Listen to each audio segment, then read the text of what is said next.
Welcome everybody to the Essex Junction Trustee meeting. Please join me for the Pledge of Allegiance. I pledge allegiance to the flag of the United States of America and to the republic for which it stands, one nation, under God, indivisible, with liberty and justice for all. And if you haven't signed in, please do so. Thank you. We're having a bit of a technical difficulty, but I think we're just going to have to do it the old-fashioned way and do stuff face-to-face and with paper and small screens and things. First order of business. Evan, do we have any agenda additions or changes? No. Okay. So we'll just go with the agenda as it is.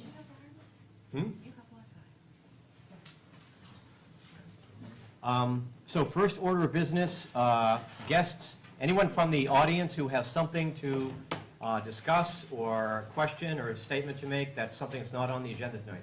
Ann.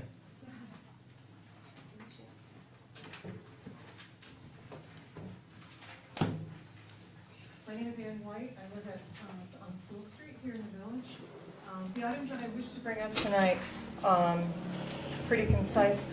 I did just want to express my opinion or my frustration with the protocol that is or isn't in place right now as far as when projects are brought to the Planning Commission that involve significant impacts to the roads. And the way it seems from how I've followed the project through a few projects is that the developer brings the plans to the Planning Commission, it gets permitted, there's agendas, everybody gets together and there's discussion, and then ultimately waivers are issued or not, and then it gets approved, and then the plan goes forward. When I'm not sure what the procedure should be, but it seems like when there are developments that impact the roads, are the trustees involved pre-planning approval? Because it seems like once the approval is given and waivers have been given, that in our situation, Park Terrace, we're left to deal with the reality of what was approved. If we go back to the Planning Commission to express our dissatisfaction or to give them an update or to even just explain the reality that we're dealing with now that we probably talked about and warned about back in the planning meeting, we're met with, well, it's too late. The roads belong to the trustees and there you go. So it would be nice to know that when there's impacts on the roads, where the trustees are involved, what the protocol is, and how you guys deal with that.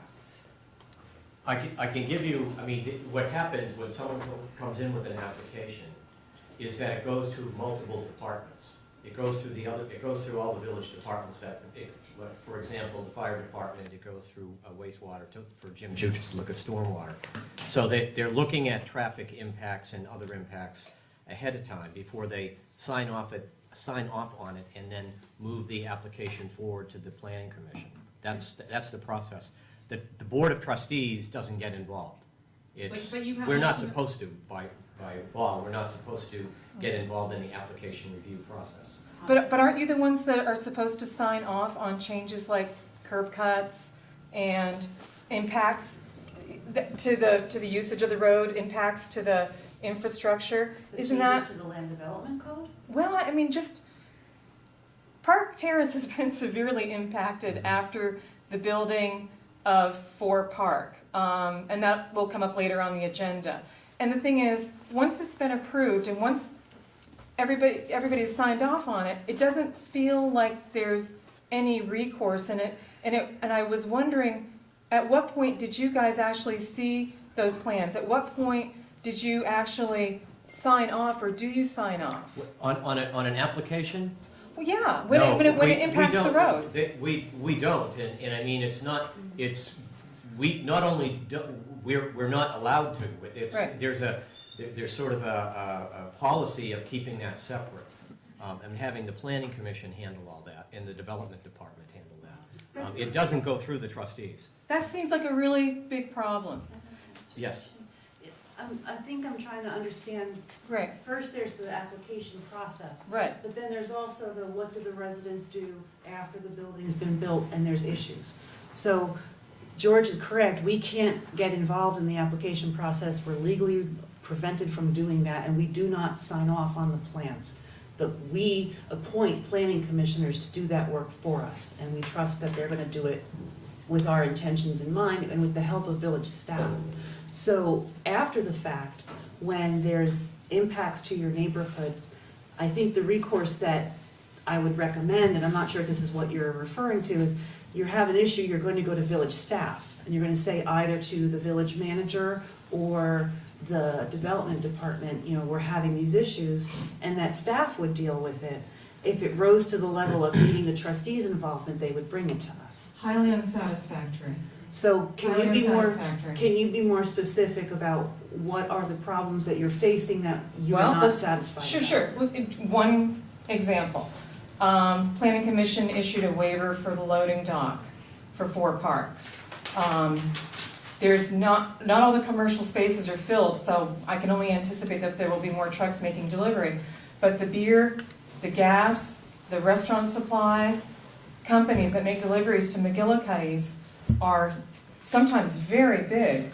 There's no way they can get into the parking lot. There is no loading dock. Park Terrace is getting used as a loading dock. When their landscapers come, and I have pictures that I can send you, they've got 2 big trailers that are parked on Park Terrace so they can bring in, and you need to mow the lawn, and there's not much lawn, is there? But they need to remove snow, and they need to do maintenance and upkeep and things like that. But what are you going to do? You can't manufacture a loading dock now. The waiver was already granted. We spoke up vehemently about it. I was told that whoever the tenants were going to be would be able to just call their deliveries, tell them what size truck they needed, and no problem. They would, get their deliveries with smaller trucks, which is ridiculous. We said that at the time. And guess what? It's ridiculous. You can't, if you need deliveries of beer or food or restaurant supplies, you can't call Farrell and tell them, send me a little truck, not when they need to deliver 15 kegs. So it's a problem that we anticipated. It's one of many. And like I say, we can get into more detail about the Park Terrace things, but it's one of those things where when we talked about the impact that not having a loading dock in the parking lot, not having sufficient parking was going to do to the street in our neighborhood, it got approved anyway. And there's really nothing that maintenance can do. I mean, we did get our no parking signs reinstalled, but that was, they should have been reinstalled sooner anyway. But you can't change what the Planning Commission did. And it's frustrating. It's really frustrating. And I think I would feel better if I knew you guys were involved, or we could come to you and say, look, here, there's a development that is going to potentially impact our street even more. You need to be a part of the decision, because what can you do? You can't do anything for some of these things now. It's too late. Okay? So that's the first thing I wanted to say, and I'm just throwing that out there. It does directly lead into another situation where I don't know where I guess I kind of do, but where you get involved in the process and how projects impact our street. Mr. Handy's next development, and I've got the plans that show where he plans to build the other building where Fodong is and the other building next to it. Okay, so you're aware of that. You're also aware that there is now a temporary parking lot that is using what was formerly a single curb cut for a duplex as now a 2-lane driveway to a temporary? A gravel lot. Well, is it temporary or not? Okay, so the lot's there, the use of the road driveway has been changed, and the impact on traffic is even more, okay? And cars coming and going on the street that still doesn't have a sidewalk there. His future building incorporates two roads in that spot going in and out on Park Terrace there. One goes in and it goes underground into the underground parking in the building that'll be where Fodong is. And then the other road will go straight in, and it seemed like it was meant to hook up to the senior housing. So all I'm saying is, we've got this other proposed building that potentially has a huge impact, again, changing the use of the driveway, impacting the street. And number one, is it fair to the developer to let it go through the planning process if in fact that is going to be a problem? Number two, is it in fact going to be a problem? I would suggest that it's going to be. And it's one of those situations, is it the chicken or is it the egg? You know what I mean?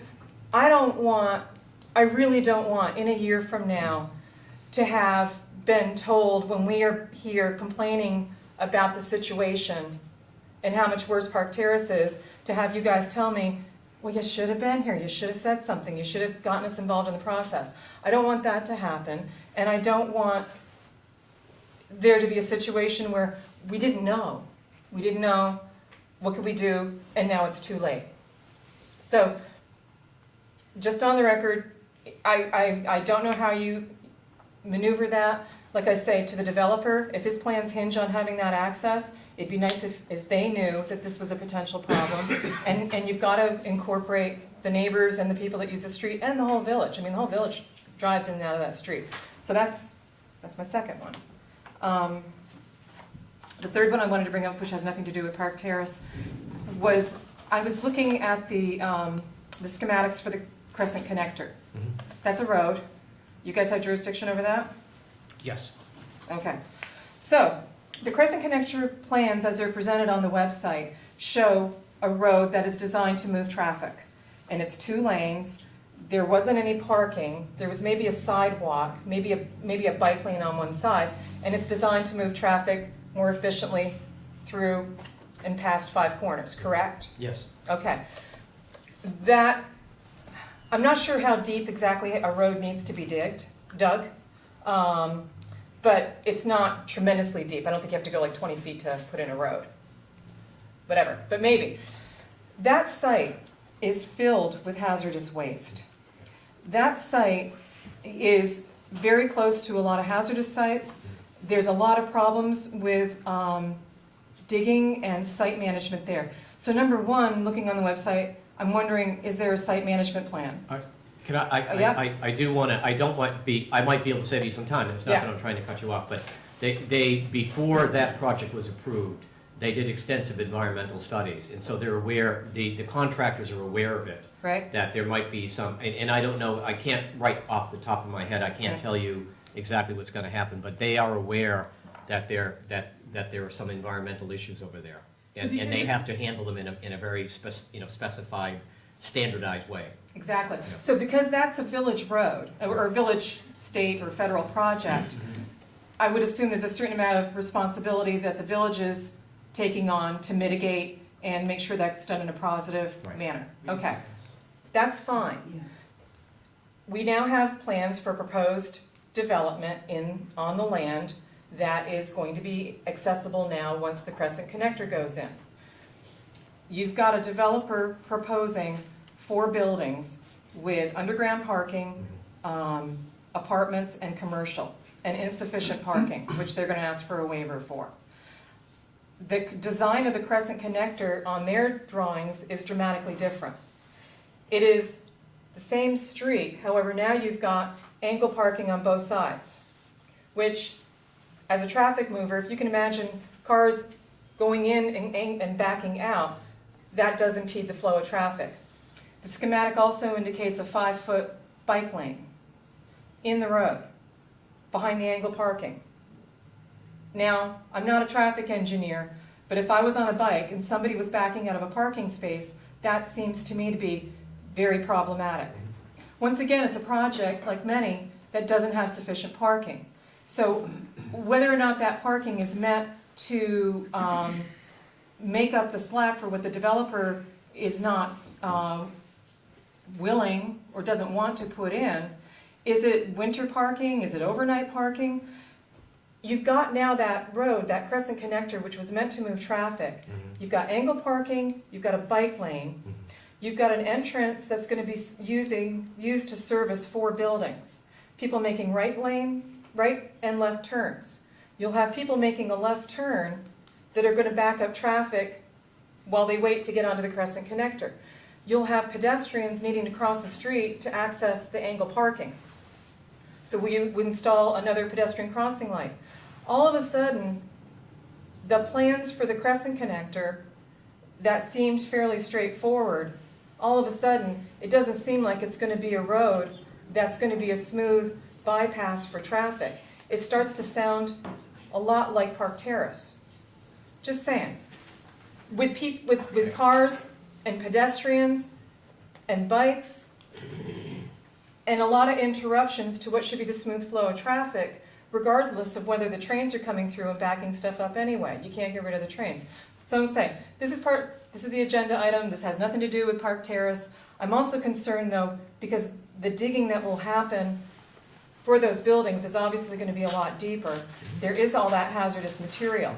So one would assume that their plans would also involve, They must, they have to. they have to take care of that hazardous waste as well. Yep. If it's helpful, Ann, Yeah. in our comprehensive plan, in the back, there are multiple maps. Yeah? One of the maps lists all the brownfield sites in the village. So you can consult that map and find out for sure whether there's areas that need to be mitigated where we're having construction. Well, I don't think there's a question about that. I think the environmental assessment made it pretty clear that there was going to be, there's heavy metals and there's definitely And I think it's gasoline. important for you to understand that we have taken every possible step that we can to make sure we're following the rules and keeping the community safe as this construction project starts. Absolutely, but that's when it was just the Crescent Connector. Now, when you've got more excavation for the 4 buildings, I'm just saying, They're once at the again, I don't very, wanna. very beginning of their plans. They are Right. nowhere near the thorough level that it needs to be for those plans to be approved. They're gonna have to go through Act 250, they're gonna have to go through all sorts of stuff. Right. I'm really, and they're gonna go through a thorough Okay. vetting process to make sure those brownfields are addressed. Absolutely, well, thank you, I appreciate that. But it is concerning. And I think, other than my issues with Park Terrace, which would be addressed later on, Yeah, I those think. were the things I just wanted to bring up that didn't really. I appreciate it. I think we can't, this is kind of really for public to make comments. We can't really get into too much of a dialogue with you about it. Right, You've raised some right. very So I just made my interesting comments. points, and good, okay, thank you. Appreciate it. Anyone else? Public to be heard? All good? Okay. So we are going to move along and get to guests and presentations. And our first presentation, I believe, is the Essex Energy Committee presentation on net metering. And David Scopin? Where would it be best? Please, if you could join us up here, that would be great. Great. And I'm going to bring a guest here. Fantastic. Vevey, and, I also printed up great. materials for. Yeah, and if they have questions, that would. Basically, naturally, our committee is, one of the primary goals is to follow the governor's lead and try to get to 90% renewable by 2050. And it would happen that Green Lantern came, it's probably been 6 months now, and made a proposal. And basically what they wanted to use was a site over at the Sand Hill gravel pit. And I was asked to look into that. So I went ahead and using their list of references, I went ahead and started speaking to references. The first individual I spoke to was the town manager in Williston, who was very favorable. And from there, I went to the town of Waterbury and the town manager at Chester, and the list goes on. I talked with at least 6 individuals to get an idea of what their experience was, and found that they were very pleased with the outcome for their towns and villages. And next, I arranged a meeting with people of the management people of Essex town, and Randy, I had a meeting with Randy, their assessor, Yep. Greg, et cetera, Lauren, and we looked through the proposal that Green Lantern had come up with, and after that was done, Lauren and Greg certainly looked into some of the details, because last thing I wanted to do was encourage us to sign on to something if we didn't find that it would actually be suited for us. Exactly. And since then, at the last meeting where we had James, Water Quality Supervisor, Evan, and Greg and Lauren and myself, there may have been someone else, but those are the ones I remember. It sounded as though we were all in agreement that all of our ducks were in a row, and that would be to the town's advantage to sign up on that. Essex is going to take some of the net metering credits, and we're hoping that Essex Junction would take some, and then we're also working on getting some for the school system. So it's, from my point of view, a very win-win situation. We keep a Vermont business thriving, hopefully, and we end up being another community that is really bought into to green energy, and it's local. So what I'm hoping is that we could vote on that tonight if that's possible, or certainly any questions, we'd be delighted to try to answer them for you. Yeah, and to add where Dave's going, I can introduce myself and Yes. the project and give you guys some details on the project and where we're at. It's a 500 kW net metered solar array. We're fully permitted. We went through the CPG process last year. We just What is received CPG? Certificate of Public Good, which is issued from the Public Utilities Commission. Yep. And that allows us to own and We operate. have an audience and stuff. so Yeah, not and I don't everybody- mind answering Not any everybody questions too. understands Yep. acronyms. Yeah, I won't go too deep into the acronyms.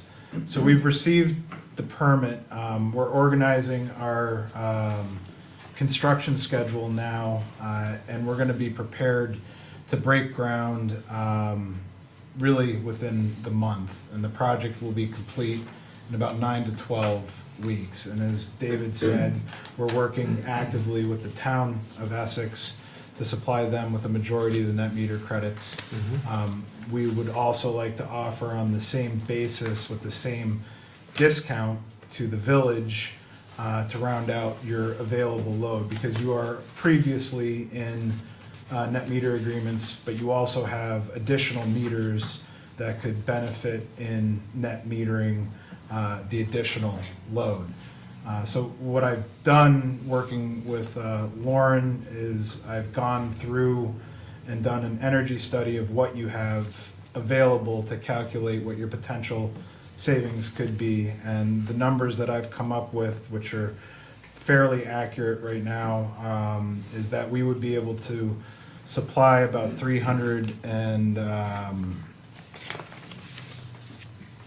81,000 kilowatt hours of net meter credits to the village, which would equate to roughly $7,700 a year savings on your electrical spending. The agreement that's used is the same exact agreement that we would be using with the town.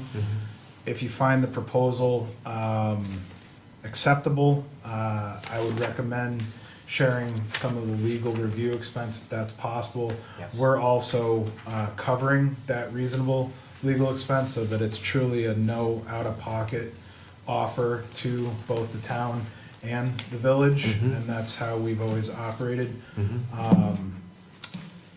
When the project's finished, it was a really good project for us to permit. It's out of sight, out of mind. It's on the top plane of the Chemo Incorporated Inc.'s land, which used to be a sand and gravel extraction site. Right.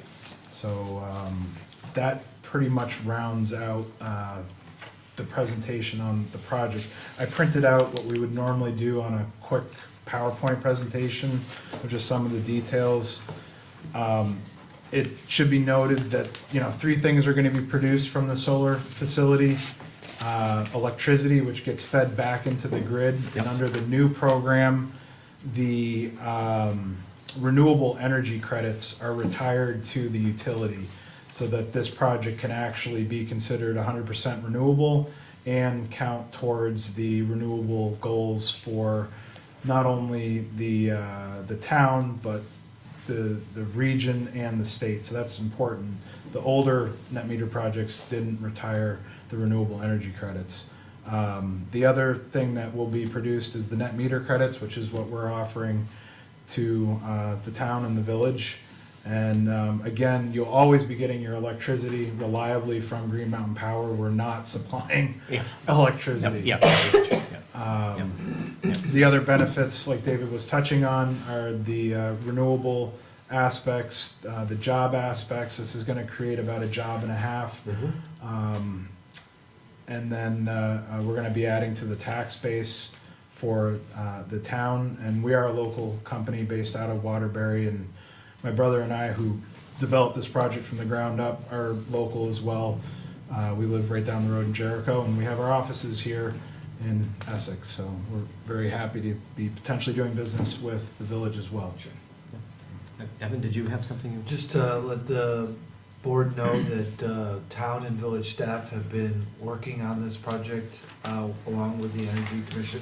We did have a meeting a little while ago and did get a draft of their contract, for which staff did a review, had some comments that will need to be addressed before moving forward. But through Lauren's hard work and some work with the committee, the town is moving forward and looking at this as well. There was some extra left over and a need in the village side. Not all of our accounts and all of our load was being taken by some other projects. So we brought the Energy Commission before you. If you are so inclined, the next step would be to say, yes, you're interested, and have staff complete that legal review and bring back a proposal for your review and discussion. Yep. Trustees, any questions? Yeah. Can you be more specific about exactly where this array is located?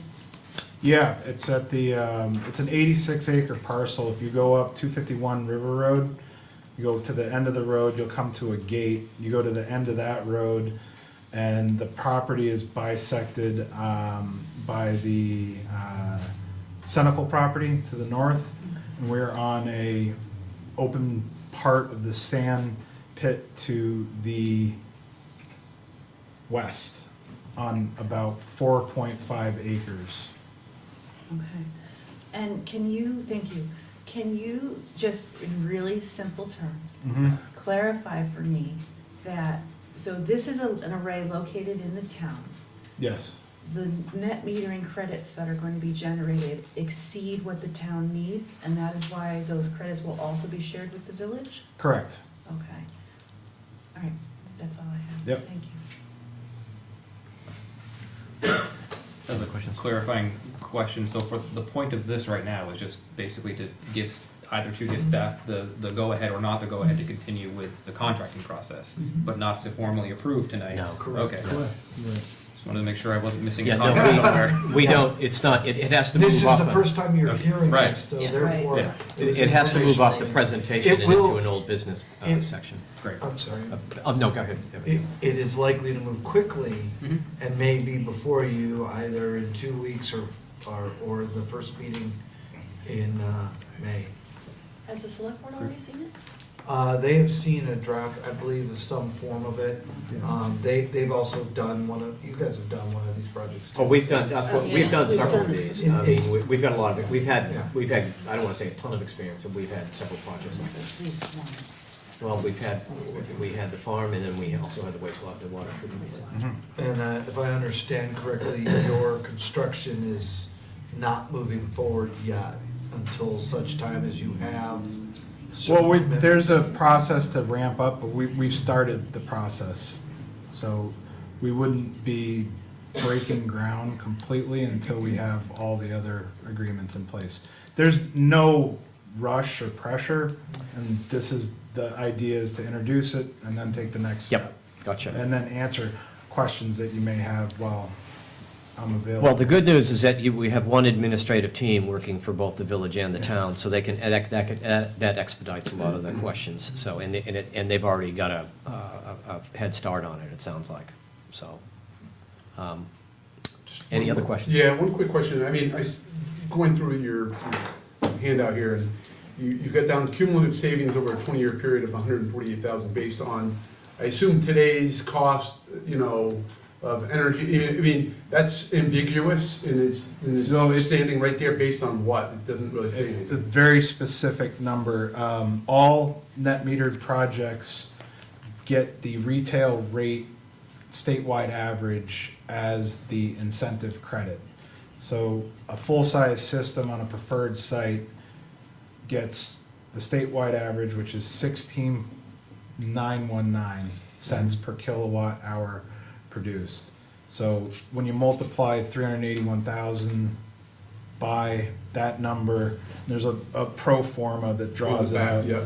Gives you It's your small. total cash value, Yeah. and then we break that in two parts. One is the percentage that you keep as a effective savings, and the other is the percentage that we keep as the system owner, which cash flows the system, no different than how the residential is financed or commercial. I'm just looking at it, 20 years out, I can perceive energy sources and things changing dramatically in the next 20 years. I mean, just as much as if we all go back 20 years ago to 1998, it was probably quite a bit different, I'm sure, Yep. so. And in our pro forma, we adjust as the PUC adjusts rates, and they adjust the rates every 2 years. So, Okay. Any other questions? Everyone good? I think what I'm sensing, I'm gonna say this, and trustees, you tell me, I think that we wanna signal our interest in moving ahead with this, particularly to administration. And I anticipate that most likely we'll be trying to collaborate in some way with the select board in terms of, it'd be great if we could even jointly approve this at the same meeting, but the timing might not be possible for that. But I think we'll at least signal to the administration, to staff, to continue, that we're interested in this, okay? We don't actually need to vote, but I think that's good enough. Okay.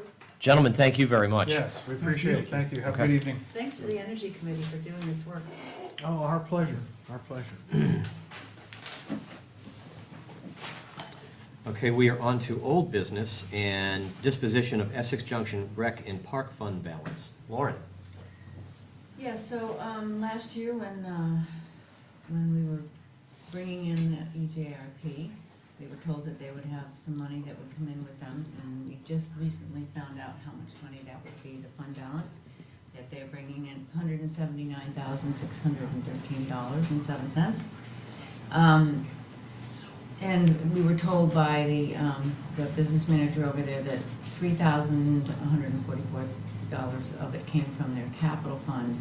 They had some kind of a small special revenue fund that was showing a loss, and then the rest, the $182,000, came from their fund, which isn't exact, I mean, it's a program fund, but it was part of their general fund then. Brad has, and then we budgeted to use $60,000 of that money because of the high impact of bringing EJRP in against our tax rate. So we would like to have $60,000 of that go into our general fund, $3,114.54 go into the capital fund, the EJRP capital fund, and the rest of it to go into the EJRP program fund for them to use as they do programs, develop new things. I think the number, you said 3,114, it was, I think misprinted, but I think it's 3,144.54, I believe. Because twice in the memo that Oh, I yeah, must received, have just, made just for typo. clarification for the record, Yeah, I think it's 3,144.54. and did I do it wrong Hey, twice? no, I you said did it three. wrong once, I did it right in the Yeah, you did it right recommendation, twice. sorry. So, and that Brad has agreed to that and thinks that's a good use of the money, so we'd just like to agree that that's where we should put it. Okay, any questions? I have a question. So if I'm understanding this right, there was $180,000 that's at the school that's now over into the village. So when we just did the budget, we weren't anticipating getting this $180,000 check. So I'm sounding like this is $180,000 of new money that's coming in. Does this Well, we mean that had his planned budget's on gonna grow? we had planned on 60,000 of it Mhm. to use on our fund balance. We didn't have any idea what the rest of it was going to be, until we got the check a couple weeks ago. So the extra $117,000 that will then be used for the program's enterprise fund, is that to reduce how much the kids and families have to pay to go to the programs? I think it's just to have a balance in the fund so that they can try new things, Yeah. develop new programs. But this would then be 116,000 of new money. But it was generated by the rec It was their department. money. Right, it was theirs to begin with. It was their money to begin with. but- Right, but we have since replaced that, correct? No.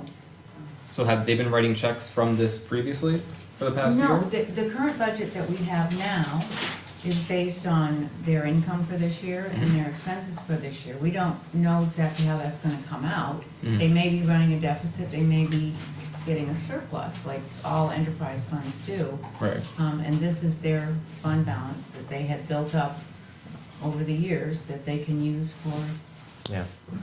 new programs or new things that they wanna do.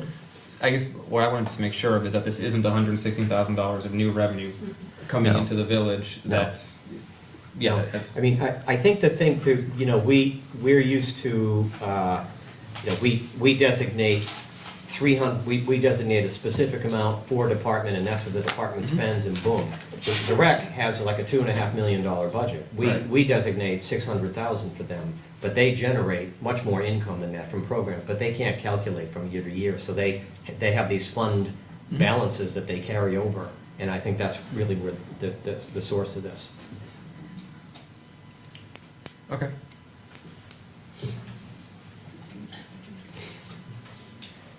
Any other questions? Do I hear a motion? I'll move that the trustees approve allotting, or allocating 60,000 of the fund balance to the general fund, 3,144.54 to the EGRP capital reserve, and 116,468.53 to the EGRP programs enterprise fund. Second? Any further discussion? Everyone good? I just want to, I didn't mean to end the conversation, but I'm clear on this. Okay. All in favor? Aye. Opposed? Okay, thank you, Lauren. Okay, we are on to new business, Essex Energy Committee request for funds. Evan? I saw Abby here, you've rescinded that request, correct? Yeah. So that item has been rescinded. So did you, but I recall that you just wanted us to, it was the collaboration, but that's, Yeah, we just wanted your approval of going forward with merging the two municipalities just within the dashboard, okay, the website, yeah. okay. Do we have a motion for that? Do we need one? Do we need one? Yeah. It's not our website. Yeah, I mean, I don't Not our know. committee. If you want to just give them your general consent, that's fine. Okay, I think, is everyone give up, I think we all Yes. signal our consent for going ahead with that. Thank Yep. you. Thank you. Okay, we are on to Park Terrace parking update.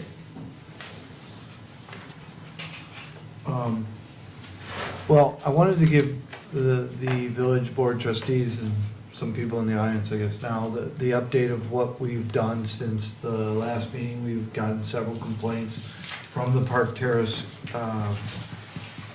residents over there. And the chief is here as well tonight, and Rick Jones from staff. We met out on site with Robin, took a site tour, and, because I wanted to familiarize myself with the problem and what was going on. And so we went out there. We did see that there was a need for those no parking signs to get up immediately. We had originally put out some road horses that had no parking, and then Public Works came in right behind that and installed those signs. We have looked at some of the traffic flow issues and the use of the gravel lot that's next door, and including talking to the owner of the property at 4 Pearl and talking to him about some of the issues that are occurring on and around the site, including where trucks are parking and delivering, having to talk to their delivery people about where they're allowed to go and where they're not allowed to go, and then the use of some of those parking spaces that are just off of Park Street, but on Park Terrace. So we kind of toured the whole site and how to deal with some of those things. We even talked about parking enforcement and with the police department about how we would address parking infringement over there, and especially during special events, if you want to call the NCAA tournament a special event. It certainly had quite a full attraction there, but these issues were also, we have some issues, not as much, with across the street at 4 through 12 Lincoln, and we also have gotten use of a parking lot between Main and Maple that is owned by someone else, but the village gets use of it. We've put up signs, and we have started to try to market, if you will, the availability of those spaces. So instead of people parking all over the neighborhoods, instead of driving around and around and around, just go over there. There's 30-plus spaces there. Please, and whether their employees use them, they use them or not, it opens up 30 spaces in and around the businesses of the downtown. Chief, hate to put you on the spot, did I miss anything? And so, we understand the concerns of the neighbors. We have also started to discuss whether, in the future, as these developments come in, what would be our fallback about whether traffic will be two-way or one-way. It is used as a cut-through, as most of the streets around 5 Corners are used. School Street, Lincoln Terrace, all of those streets are used to avoid the signal. But the hope is that as the Crescent Connector gets up to speed and brought in, and 5 Corners actually is 4 intersections, not 5, the traffic flow will be such. Do I think people are gonna stop doing the cut-through? No, but their need to consistently do it may get lessened. And the one another benefit we hope is that people will feel more safe pedestrian crossing the streets. And I think that's one of the impediments we're seeing to people parking across the street, or maybe a half a block down or a block if they have to cross 1 or 2 of the legs of 5 Corners. So I just wanted to bring it to your attention. We didn't ignore it. We went out there. I had Robin before he went out on his vacation, and we were discussing the whole thing, including what's going on with the gravel lot next door and how those lots interact or are supposed to interact in the future. But we're only in basically phase 1 of what's happening down Park Avenue. And I'll take. I wonder, just along the lines of what some of the questions that Ann was asking, and I think we've talked about this. We have land development code that says, it pretty much lays everything out in black and white, more or less. There's a little bit of gray area. And when you build it out, you have the land development code and you execute it, but then in the actual, in reality, it turns out that the land development code wasn't a good predictor of how things were actually going to turn out. And yet you can't do on-the-spot revision of the land development code, but on the other hand, if it's clearly, there are some things going on that are permitted by the code, but are not working for you, must be some recourse in there to make revision. And I'd like to, this probably isn't the appropriate moment to explore No, it's that, not, but I but think the it's, concern I think is- it's a thing that we need to do. It's not the appropriate time, but it is appropriate to bring up from time to time what those things may be, Yeah. so that staff has some direction to go look at it. I think I understand what you're saying. Yeah. I will take the comment of Ms. White. Yeah. If we have a code that says you need a loading dock bay, Mhm. okay, it's there for a particular purpose. It's there so it's not blocking traffic, it's not doing this, it's not doing things of that nature. And then in this case, it sounds like it got waived, but the part where they said that they would get a hold of their delivery people, that's not happening, and so we now have to do some enforcement. We will be doing that enforcement. Right. And things of that nature. But the parking standards is something you may wanna Yeah. consider, that, and a communication to the plan commission, not an edict, but a communication. Let's be careful what waivers are being given and what promises are being made that, take one or two phases. Because usually by the end, you may find out something's not working. Right. And you've waited and waited. So I agree, and those types of communications to staff and to the plan commission, zoning board, and others is very appropriate. You may not be ready for it tonight. Yeah, no, I don't think I think that we wanted to have, we talked about before having a meeting with the planning commission, but I know Robin is away until the week after, I don't know. So I think that what we should do is try to have a meeting with the planning commission, as we said, and put this topic on the agenda of that area, because we know there are conceptual plans. We know that there is an approved application, and so now is the time to work with neighbors and developers to try to get it right, so we don't leave something, And I'd be careful not to have specific projects in mind, but more in generality. What do you want your code to achieve? Right. What are you concerned with? And let the plan commission know your concerns, so Yeah. that when they do hear these cases, and they are the body Yeah. that is required to do this by your charter and state law, that they understand your concerns. yeah. Just like to add in that we are not required to wait that period of time, I think it's 5 years, between updating.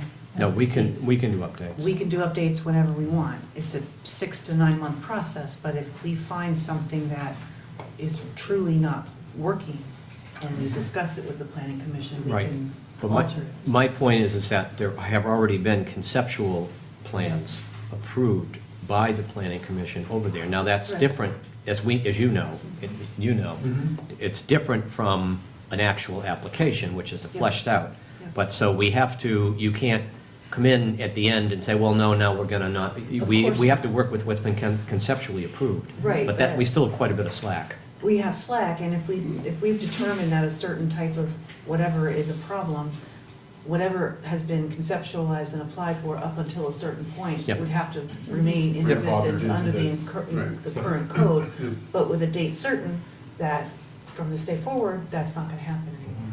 And no, we can't go back and retroactively fix what's been constructed or approved. Can I ask a different question? Chief, has enforcement been a problem over there? Is it a big issue, or?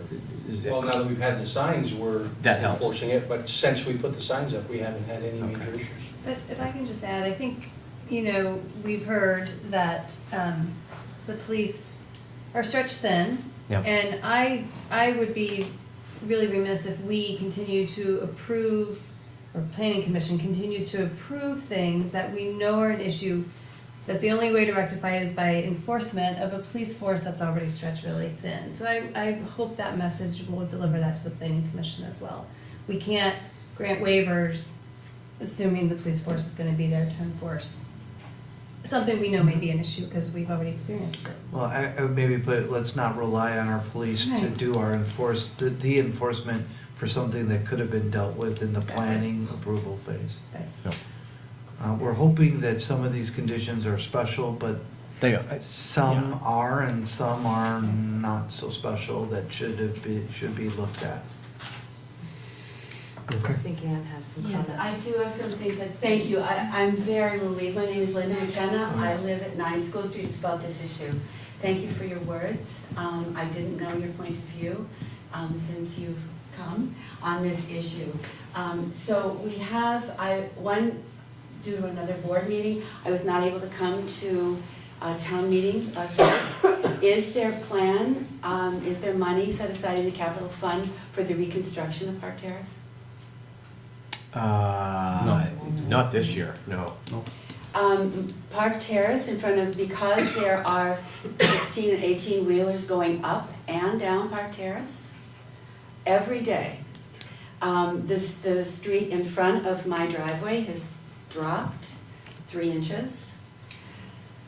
We also have a problem with cars exiting the underground garage. There is no stop sign that I can find. I've nearly been broadsided many times since that's my only access to my house, up on the corner.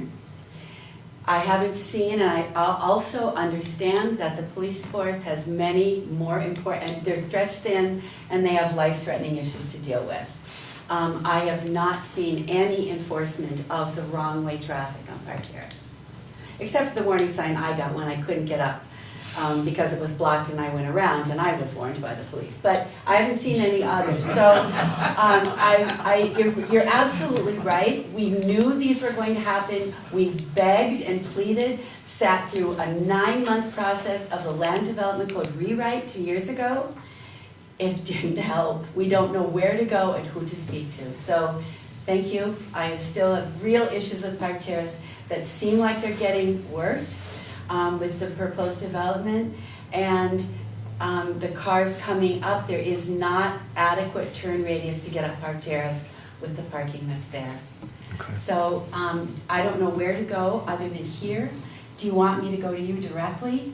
You're welcome to. Okay. Yes, it'd be a good start. Thank you. Well, not a start, you've been well at it. But yeah, you're welcome to come, make an appointment, see me. Okay. I'll sit down with as many of you as want to come or individually. Thank you very much.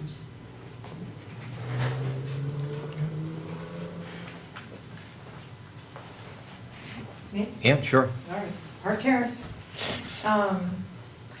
What's not working? That was an interesting conversation about what's not working. 100% lot coverage, I don't believe works. It's too congested, it's not people-friendly, there's no place for people. We have many more pedestrians. I've met some really lovely people who are now living in the apartments at Fort Park. And a lot of new neighbors walking in the street because we have no sidewalk, walking their dogs, and using our yards as toilets. Most folks pick up after their dogs. It only takes one bad apple, and those aren't apples. So it's a pleasure to see the new faces. It's a pleasure to meet the dogs.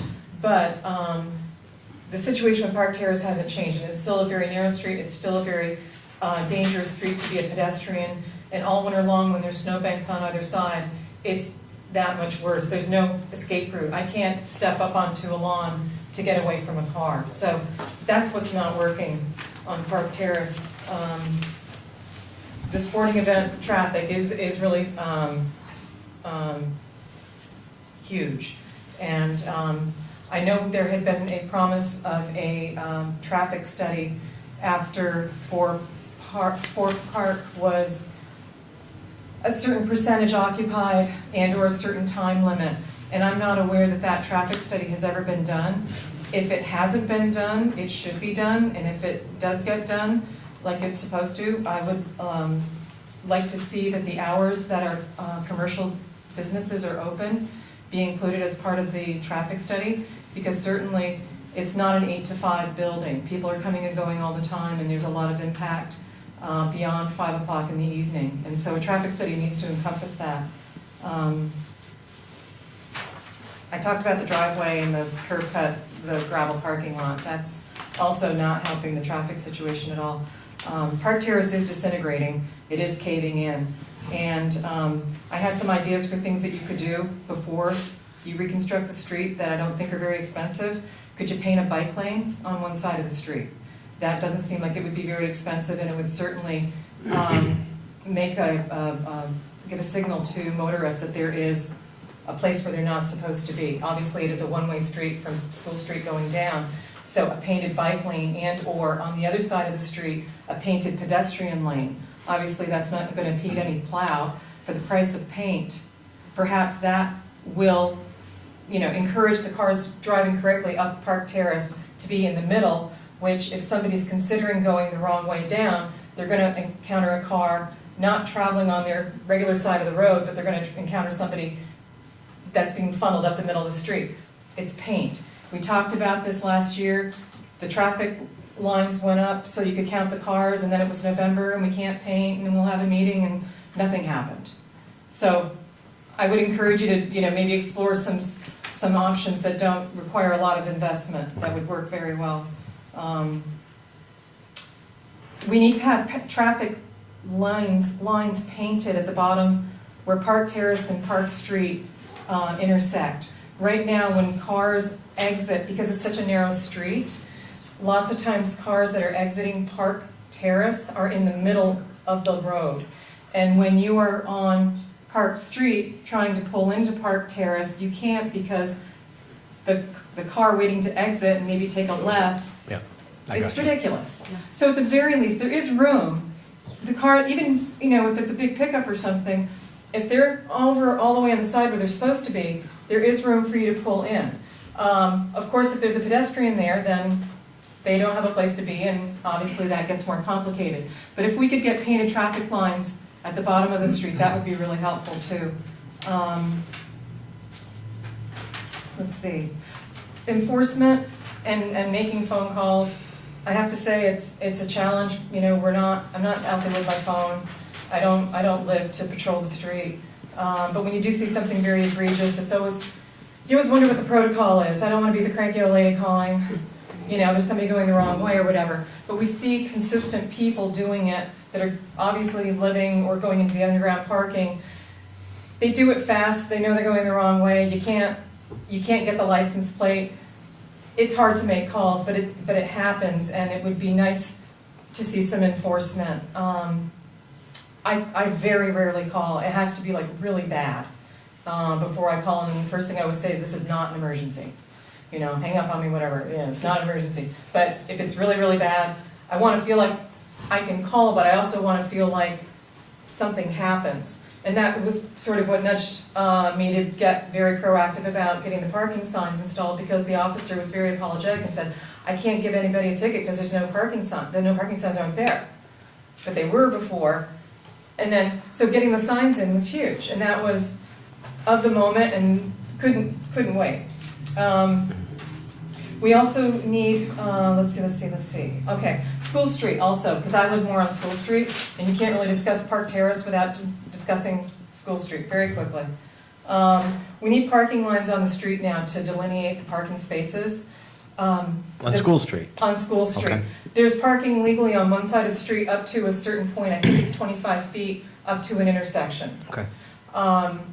We need those spaces to be drawn in. What's happening now is there's no lines, and when folks who are parking on School Street all day long, from 8 to 5, they will park in such a way that it's very difficult to get in and out of my driveway because they are right up to my driveway line. And when they're parked there, I have to be on the other side of the street, and School Street is two-way. It makes it quite a challenge to get in and out of my driveway. So if at the very least we had parking lines, then, and I'm not sure if you get like 2 feet back from a driveway, I don't know if you've got rules on that, but it would be really helpful to have those lines. When you, let's see, enforcement. Okay.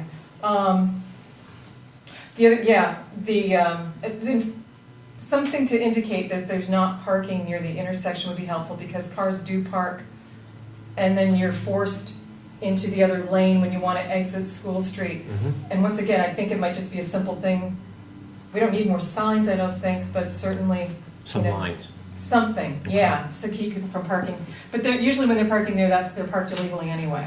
And I had many calls to the police department about one particular parker that would park there and leave their car there for days at a time, and they never moved. And that was very frustrating. They were parked on the wrong side of the street, way close to the 25-foot. That was frustrating.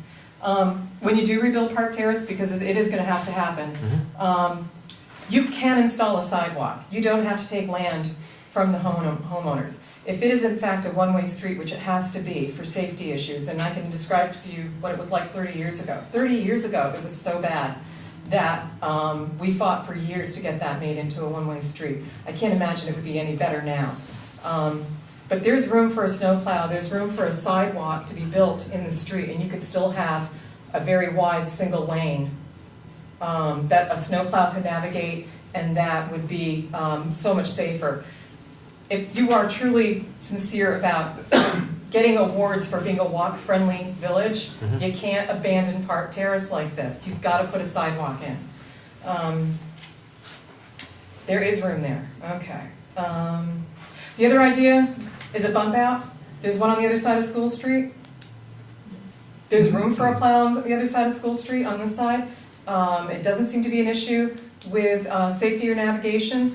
A bump out on the top of Park Terrace where it meets School Street could certainly give drivers intending to go the wrong way the idea that it's not what they should be doing. Can't be that expensive, and when Park Terrace gets rebuilt, could you consider doing that? That would be helpful. We also need to have repainted lines for don't block the intersection. When we do exit School Street, the painted lines are they're very faded. I know that's a seasonal thing. But we do get blocked in, and it's difficult to get out when cars are blocking. Well, it's impossible to get out when they're blocking.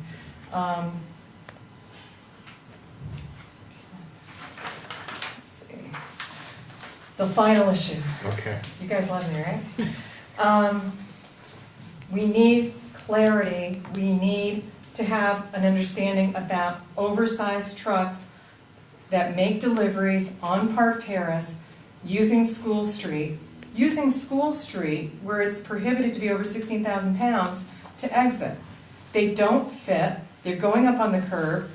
One of them's gonna take the hydrant out one of these days, or Linda's fence. When there's cars parked, which there will be now more often, now that winter parking ban is not in effect, sometimes they make it, sometimes they're up on the curb, sometimes they have to back down the street because they can't make it. If a vehicle is not making a delivery on School Street, it has no business being on School Street. Many times, those big trucks drive up Park Terrace onto School Street, and they make a right. Now, you can't tell me they couldn't have gone back out that way. It's ridiculous. They don't belong, they don't fit. There's no waiver for exiting on another street with a weight limit because your car or your truck doesn't fit on the original street where you made the delivery. You're allowed to make a delivery, and you should have to exit on the same street you made the delivery. The heavy trucks, they just don't belong, and it's a real problem. They go both ways, right way and wrong way down the street, and they don't belong either way. And my very last thing is thank you for the pedestrian light. I think it's a help. It's definitely safer crossing the street. You do have to be very mindful, and I'm glad I don't have little kids right now, because not all cars will respect it. And because there's 3 lanes, you still have to wait and be very careful to make sure everybody is on board and has come to a stop. But other than that, it's been a huge help. It's a great safety feature. I don't think it inconveniences drivers that much, and it certainly helps pedestrians. Okay. So thank you. Oh, thank you, Ann. Thank you. Any comments, questions? Nope. Brett? My name is Brett Grabowski. I'm the owner of 4 Pearl Street. I would like to just make a couple comments with the board. I think it's been, a few people on the board have kind of alluded to this evening. This is, the village has a plan in place, and there's been a lot of discussion about that plan. And that plan has been put in place over time and been vetted many, many years. And I think the goals of the plan are correct. And what it is to bring density to the five corners, to help support the businesses, and to make the area more lively, and ultimately, it ends up being less car-oriented if you have people actually living here. So with that goal in mind, yes, there's a lot of, the village, and there was a comment up here about phase one. Because that's what this is. This is phase one, whether it be just this building specifically. There's been a lot of talk about other phases and Gate Handy, as well as the Hinsdale property and all those that are recently being approved and moving forward in the approval process. What needs to ultimately happen here is, the plan actually looks at this as a global view, but unfortunately, the village is not owned by one person. If it was, make things life a lot easier. Yes. And so I think whether it be the planning commission or the trustees, there needs to be a more concerted effort to support the individual landowners to develop their properties in the vision that you guys have created here. There's been a lot of talk about parking, obviously, and unfortunately, there is a conception in this area, and it will change over time, but there was talk about the pedestrian nature of the five corners. Right. It's not very pedestrian friendly, nobody's gonna argue that fact. So how do you change that? Because there is, and Robin has done a lot of studies, there's a lot of parking here. I mean, there really is. It's just a matter, how do you promote that parking? How do you get people to realize, if you go downtown Burlington and you want to go to dinner on Church Street, you realize you're going to have to park and walk. That's just so that everybody understands. Here, and we deal with this.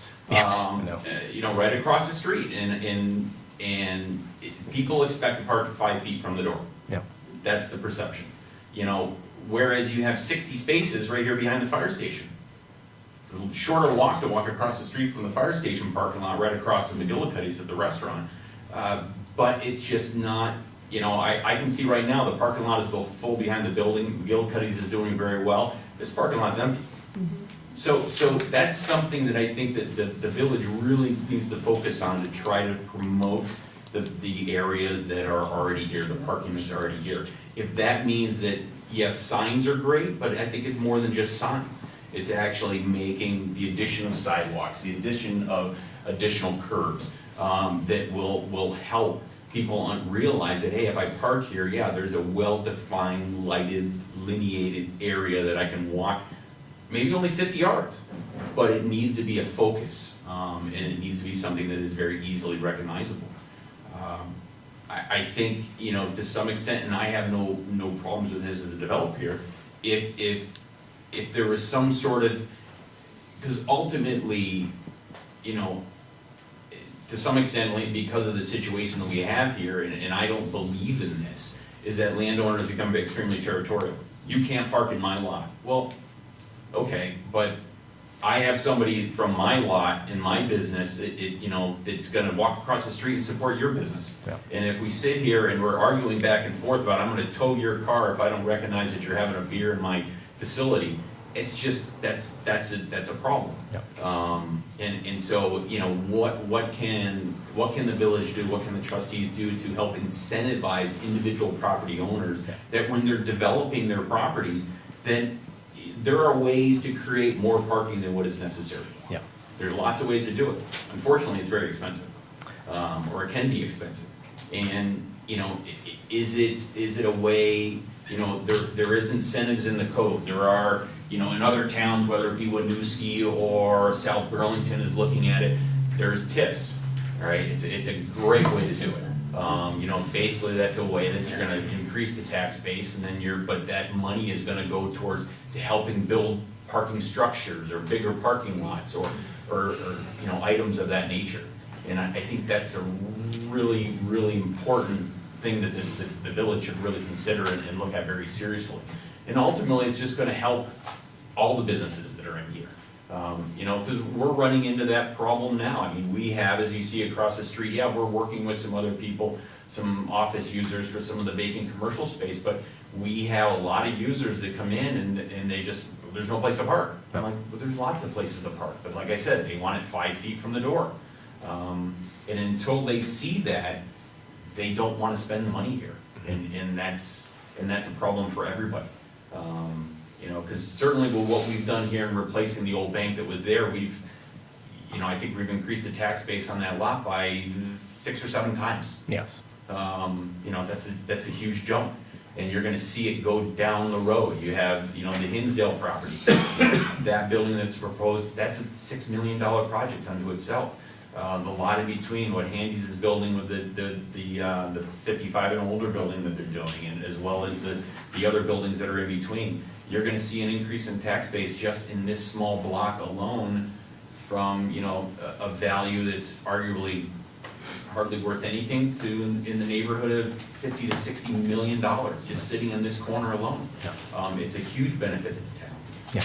Yeah, there are potential, you know, there's growing pains that go along with it, but I think collectively, publicly and privately, there's certainly ways to deal with that.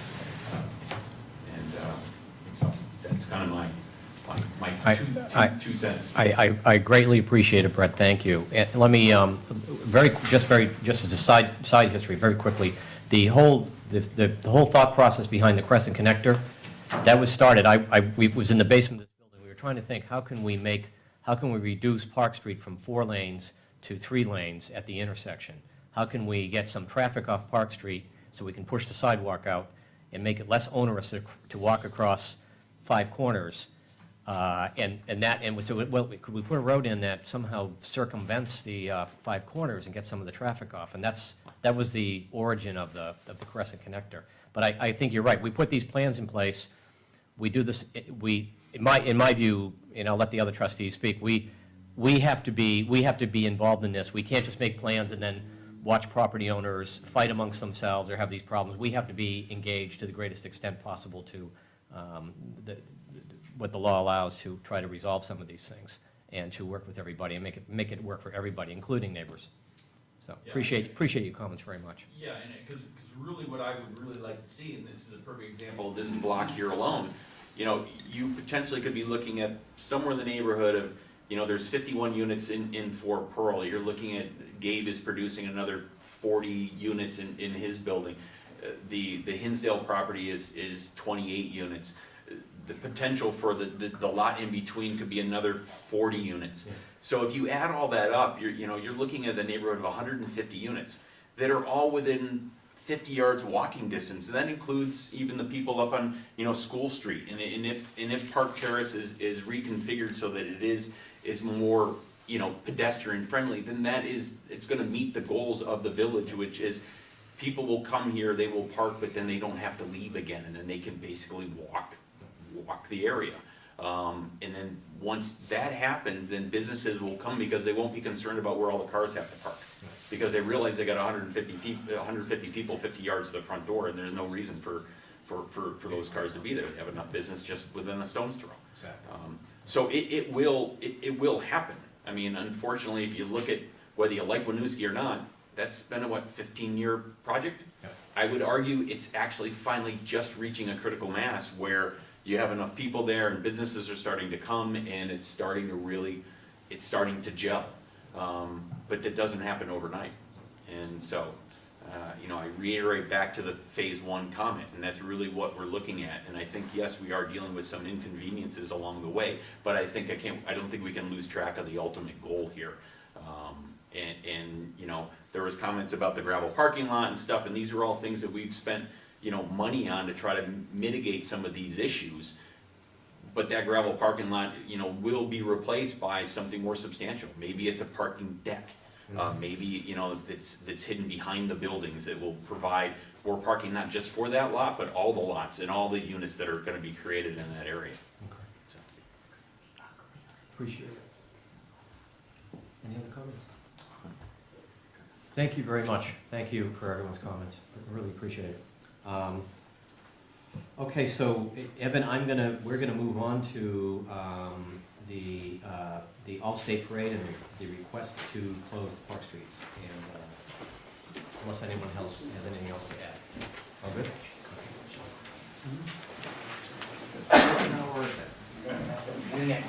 I'm sorry, All right. we are having technical problems here. Technical difficulties Yeah. in the home of IBM. All right, well, we're cool with that.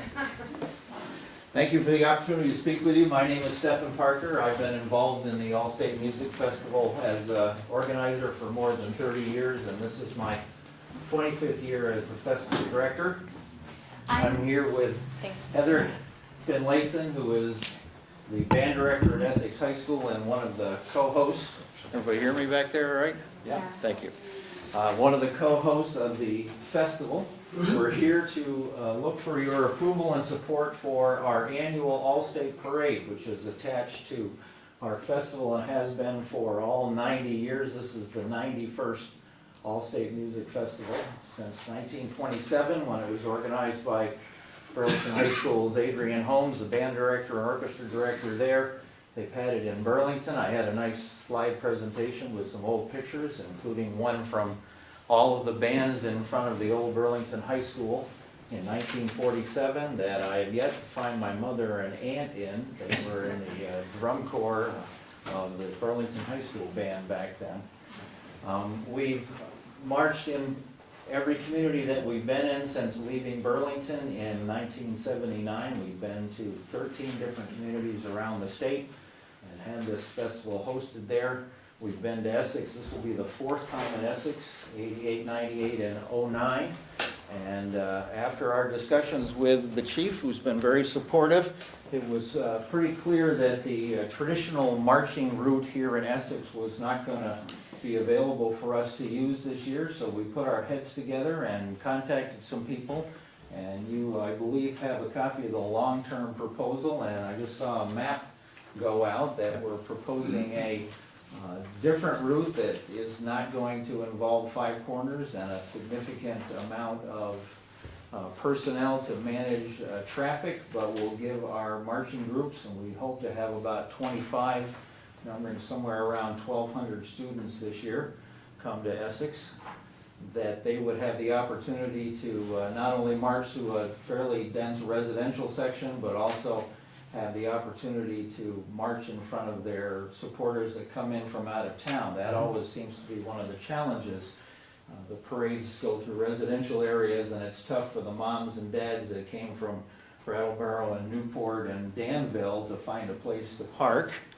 There's the parking issue again, and find a place to set their lawn chair up without being on somebody's lawn. So this year our parade is going to use the great facilities at Essex High School and have those visitors be able to sit in the grandstand and see all of the bands march by them. The presentation included some of the historical aspects of the All-State Music Festival, about how long the parade has been and how big the festival is. It's a 4-day event. The Wednesday of the parade includes jazz rehearsals. The rest of the students, the other 400 that are participating, come in Thursday for chorus, band, and orchestra rehearsals.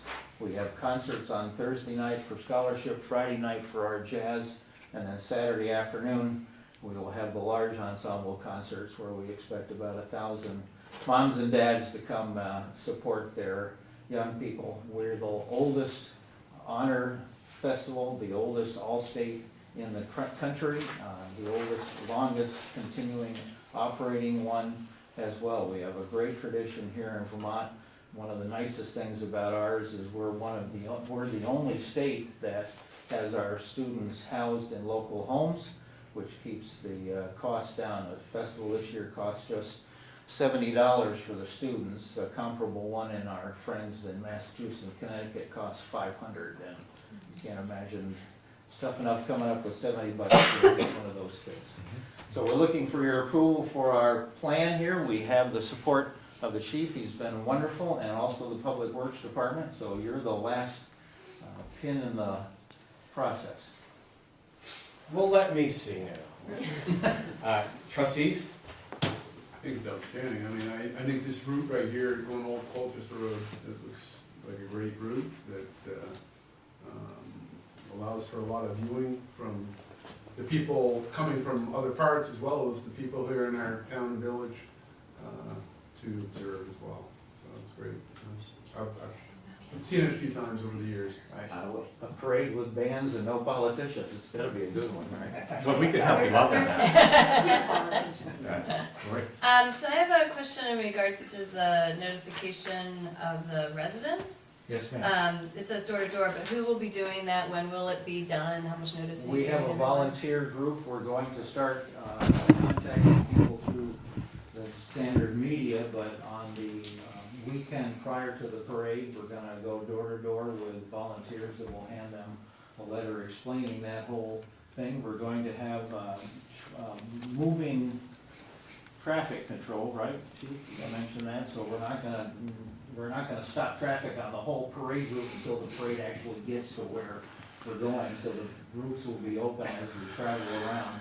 The only area that we have a large group of people that will be impacted would be Autumn Ponds, and my understanding is that there's an alternate access route that we could have That's available. not, it's legally not true. Legally not true. Yeah, we have a legal agreement that says we can't allow normal traffic through.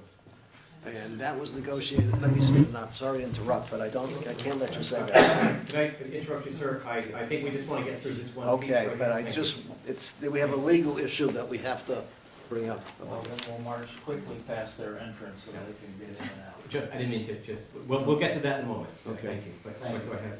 I didn't want to interrupt you. So we've spent a great deal of time using all the mental resources we have, the chief and Robert Reardon, principal at Essex High School, the people that manage the tree farms where we're starting, and of course the athletic department at Essex High School, and all of those involved in the parade, Heather and her colleagues at Essex High School and our parade chairs, and we feel, as Mr. Karen noted, that this is a great route with, without the aspects of blocking traffic out here in Five Corners.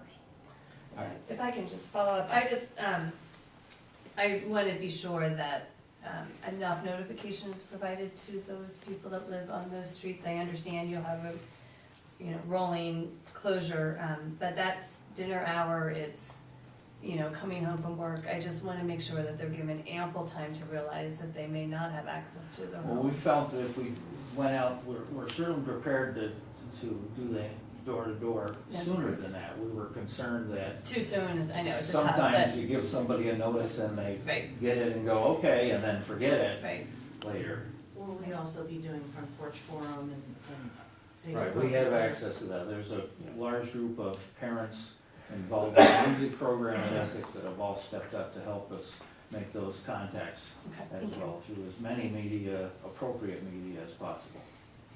Given the length of this and the number of residences that are there, I would also just frankly recommend we just send a letter to the residents.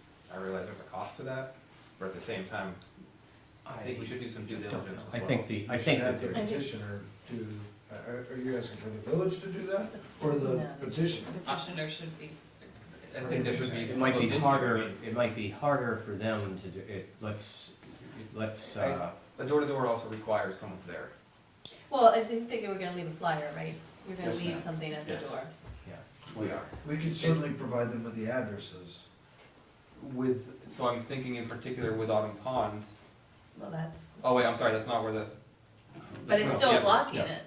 It's blocking the entrance. I mean, are you going door to So- door at Autumn Pond as well? Yes, ma'am. Okay.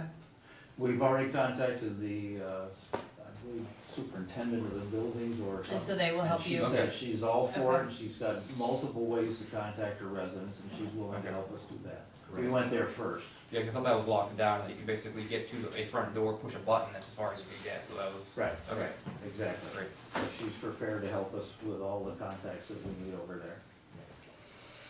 I mean, it's not, we have a Memorial Day parade that goes for 3 hours, I'm not sure, that lots of streets get blocked off, and so it's, again, Right, this but is not it's- something I that's mean, never happened. No, but it's a new event. Yeah, It's gotcha. a new And a time. different It's a time. dinner hour. Gotcha. I It's, don't- yeah,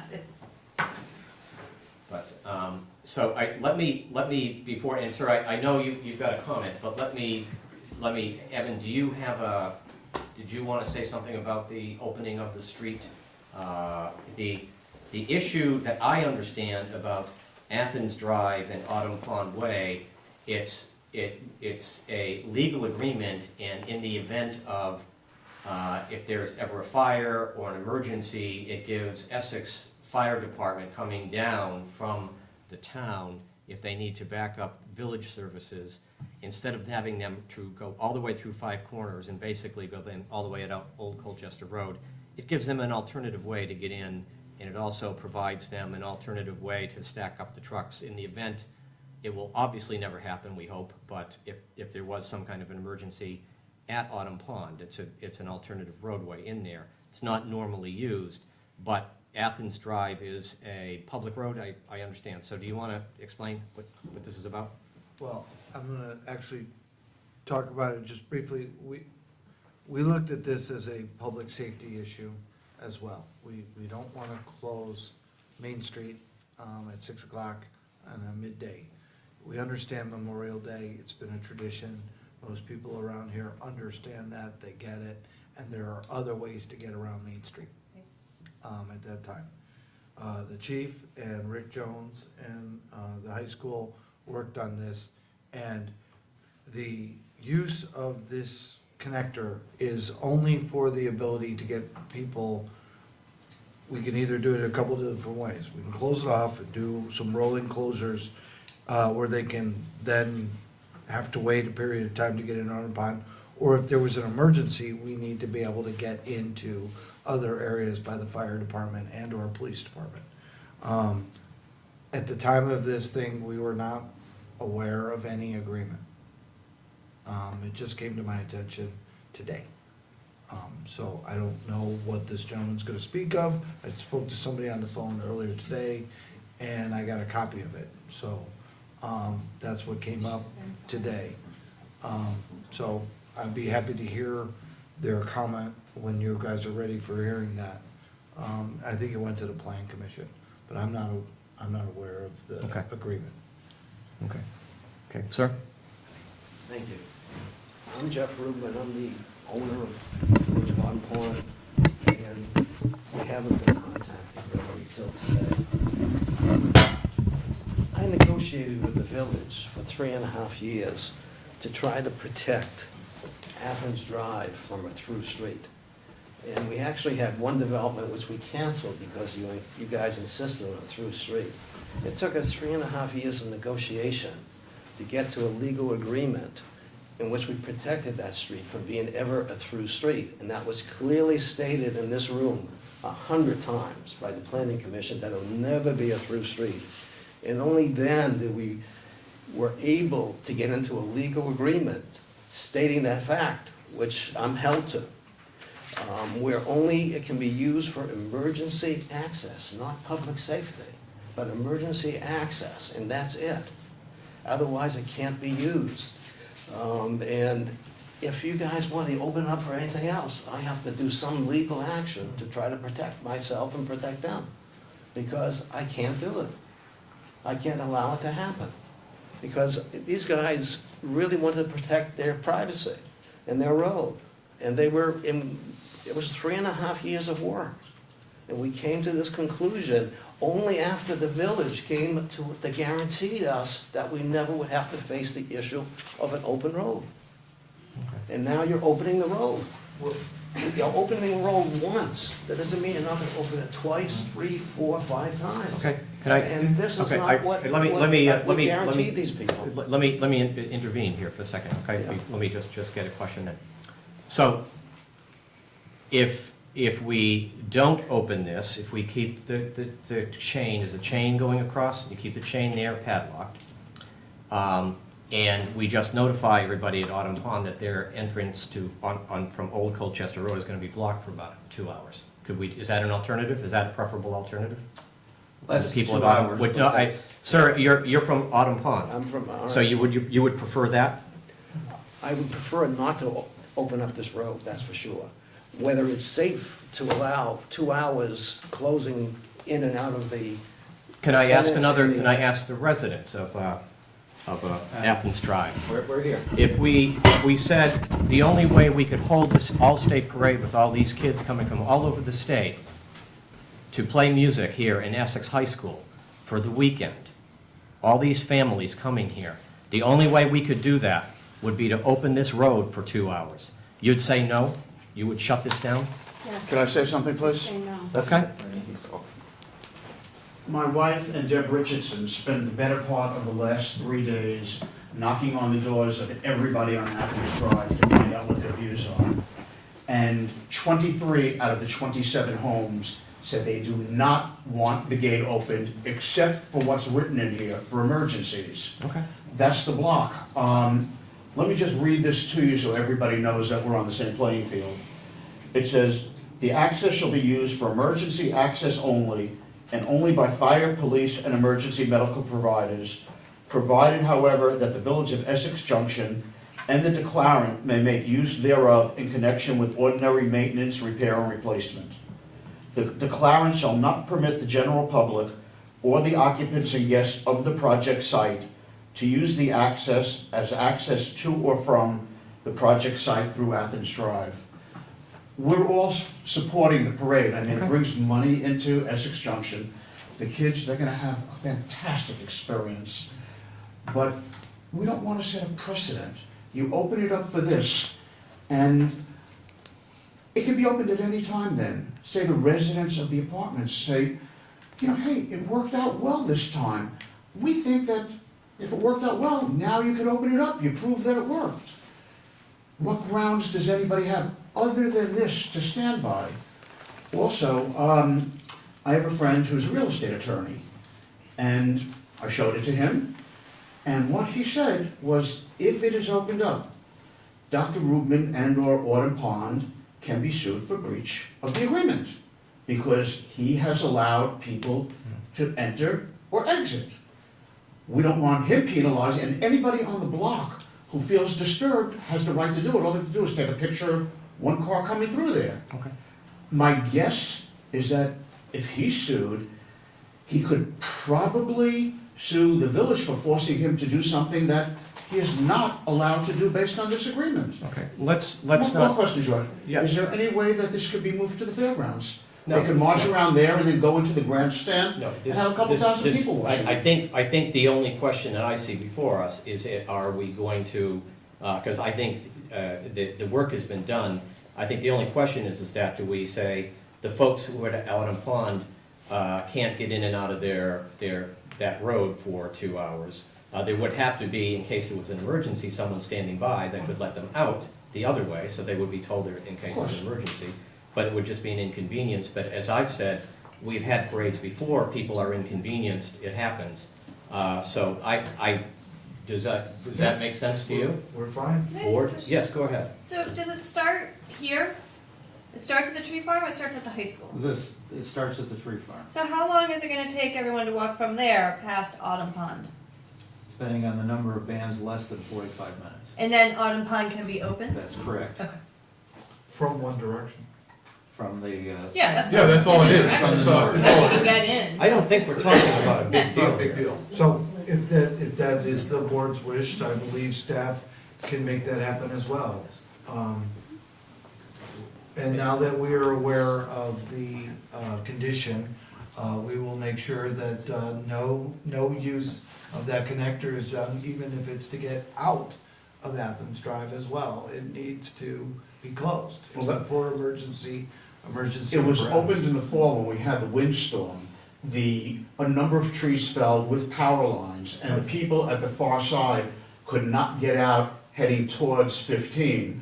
So it was opened up then to let the 5 or 6 houses, but that's an emergency. Oh, well, no, Yeah, no, that wasn't an emergency, that was a convenience. No, that was an emergency. emergency. That was an Emergency. If people had to get to the doctors, that's an emergency. So Well, regardless, we will honor your agreement, and if it is an emergency, then we'll open it. That is done at the public safety's discretion. If they believe it needs to be open, they will certainly do so. It is not, this gentleman here, if we have to do it, as I heard that read, we have to do it. That's right. He can't be sued for something that the No, if village you- has to do. if you have to do it, but a parade is not something that No. has to be. So we understand. If a policeman, fireman, if there's We're fine. ever, We're yes, fine, we're that's agreeing. written right in here We're that you agreeing. can. We're agreeing. You're covered.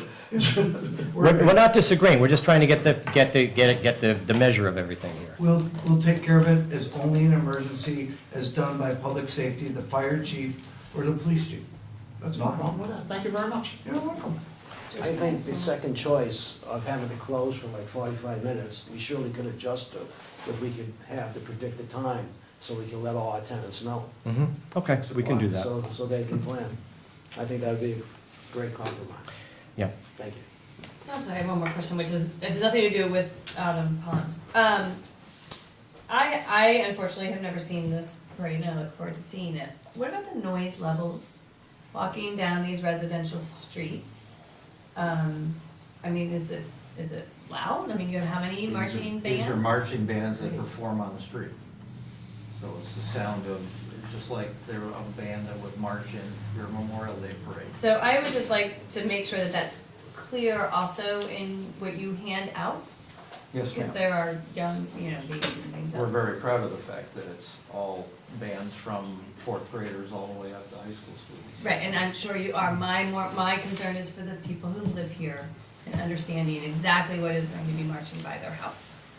We don't take requests, but we'll make sure that it's very good. I'm sorry? They take requests, Lori, what would you like to have them say?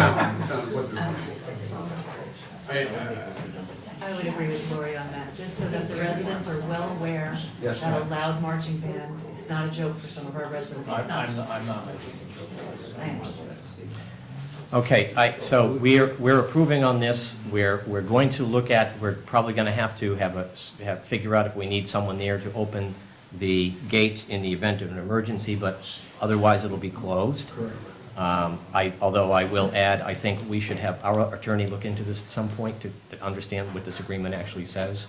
And so, and under the circumstances where we can open it and close it. I think unless you're gonna have, we're trying to just get the thing wrapped up. Do you, go ahead. Well, when you mentioned, looking at this and see, what this agreement actually says. Right. There's an additional Act 250 land use permit Right. that says, shall not be used under any circumstances as a public thoroughfare. Okay. So it's not just that the Athens. I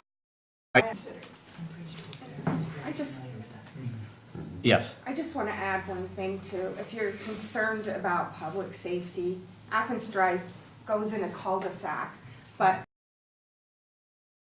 share a driveway. And when you're going out, that is above the cul-de-sac, when you're going out my driveway or their driveways or whatever, you can't see what's coming up the road. You have to be very careful. If there's 300 apartments there with people who have 2 cars each, if they're like zooming up Athens Drive, there's no stop sign there to make people stop. I mean, we're aware because we live there, but it's dangerous. They're not gonna open it. We're not gonna I- open it. We're not gonna open it. We're not We're not gonna open it. So I just want to let's just sit, are we in agreement on this? We're going to proceed with allowing the parade to go with this route, and they're just going to warn folks at Autumn Pond for however long, 45 minutes or so, that they won't have access. Is that, we are in agreement there? Okay. Now we have a parade. Now we have a what? A parade. Now we have a parade. Parade, yeah. And let me say, I, from personal experience, think it is a wonderful event. I can tell you that. My son was in it. And I think the best people, although the kids and the parents are great, I think the dedication of the music teachers and staff that put this on every year throughout the state is to be greatly commended. So thank you. very much. Appreciate your time, and thank you for your comments, folks. Yep. We'll be there. Yes. We'll enjoy it. Thank you for your comments and thank you for your input. Thank you for listening. All right, thank you. Democracy in action. Occasionally. Okay, so do we have anything else? I think we have a lot of folks still in the audience, and I'm not clear. We should talk about the senior center. Okay, do we need to move the, can we move the senior center parking issue up? And all of it's in our reading file, and it's really not an agenda item. Is there something that we need to know about this that was? Is there anybody in the audience about senior? Oh, yes. No. So, I was contacted by Luann about being able to put up parking signs for senior center participants from a certain 10, I believe, Till 10 4 p.m. till 4 p.m. And she said she had come before this board before, and I thought she said 4 signs, but apparently she said 7. When she sent an email, I sent it on to Rick Jones. Rick put up 7 signs, and I'm like, whoa, we really have. Did it pretty quick too, didn't we? It's very aggressive with the, very Yeah, aggressive. as soon as you got back from vacation, so, not that I'm saying, I'm just saying. And so, yes, his people put it right back, put them up, and I happened to be here the next day, and I looked up and I went, did I approve that many signs?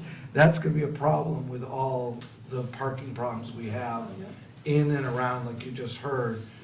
Any given day, if the library's going on, village staff is here, people are coming in to pay their bills, it is a very congested place, and people do circle around and around. So I had them remove 3. I thought 4 would at least be a good start, and see how that played.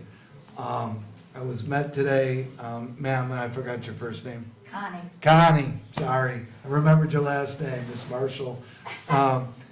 Came and met with me, and she had stated that at some point earlier, she or someone else had come to this board and asked for 7 designated spots.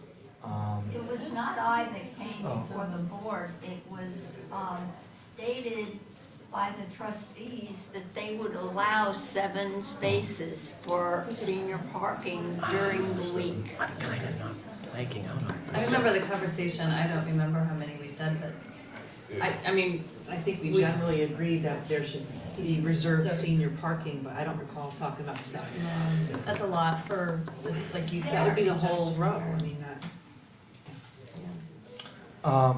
There are many, I'm sorry, there are many of us that, myself, a friend, that are on walkers. There's many seniors in the area. I'm at the senior center almost every day, if not every day. And we had a seated Tai Chi class this afternoon, and one of the members of the class had to circle round and round, and she also is a little bit limited in motion. She had to park way behind the library, and she was late for the class because she couldn't find a parking space. And I was under the impression that the trustees had voted for 7 spaces. It would be in our minutes somewhere. I know, we gotta go back through our minutes and find We this. can't look at our minutes because. Okay, well, things are, is there some action we're taking right now?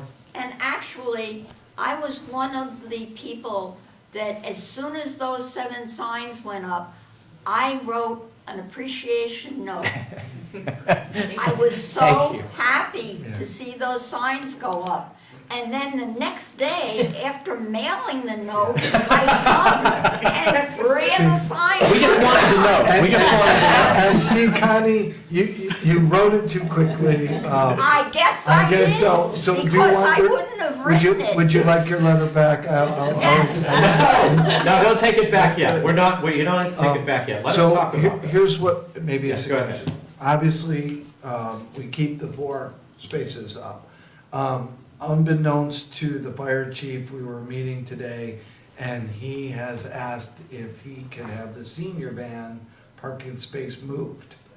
Because he's having problems with the senior van being parked there and other things, so maybe a suggestion. We keep the 4. We add 1 for the senior van. We move the senior van up against the same wall as these spaces. We get up to 5. We take a wait-and-see attitude for a little bit and see how this plays. Because I have to see, I mean, I've only been here a month and a half. I have the library, I have CHIPS, we have the village hall, we have fire. And we have the building right next door to us, this white building that's part of their parking as well. Dedicating 7 is we're gonna be up at words of 5, but 7 may be something we could look at and see how it's playing. And/or give us time to talk with the library about, and all these entities, hours of operation. Because, you know, I've had complaints that people come to pay their bills at the village and they can't get a parking spot. And if I I would can just- I'm sorry.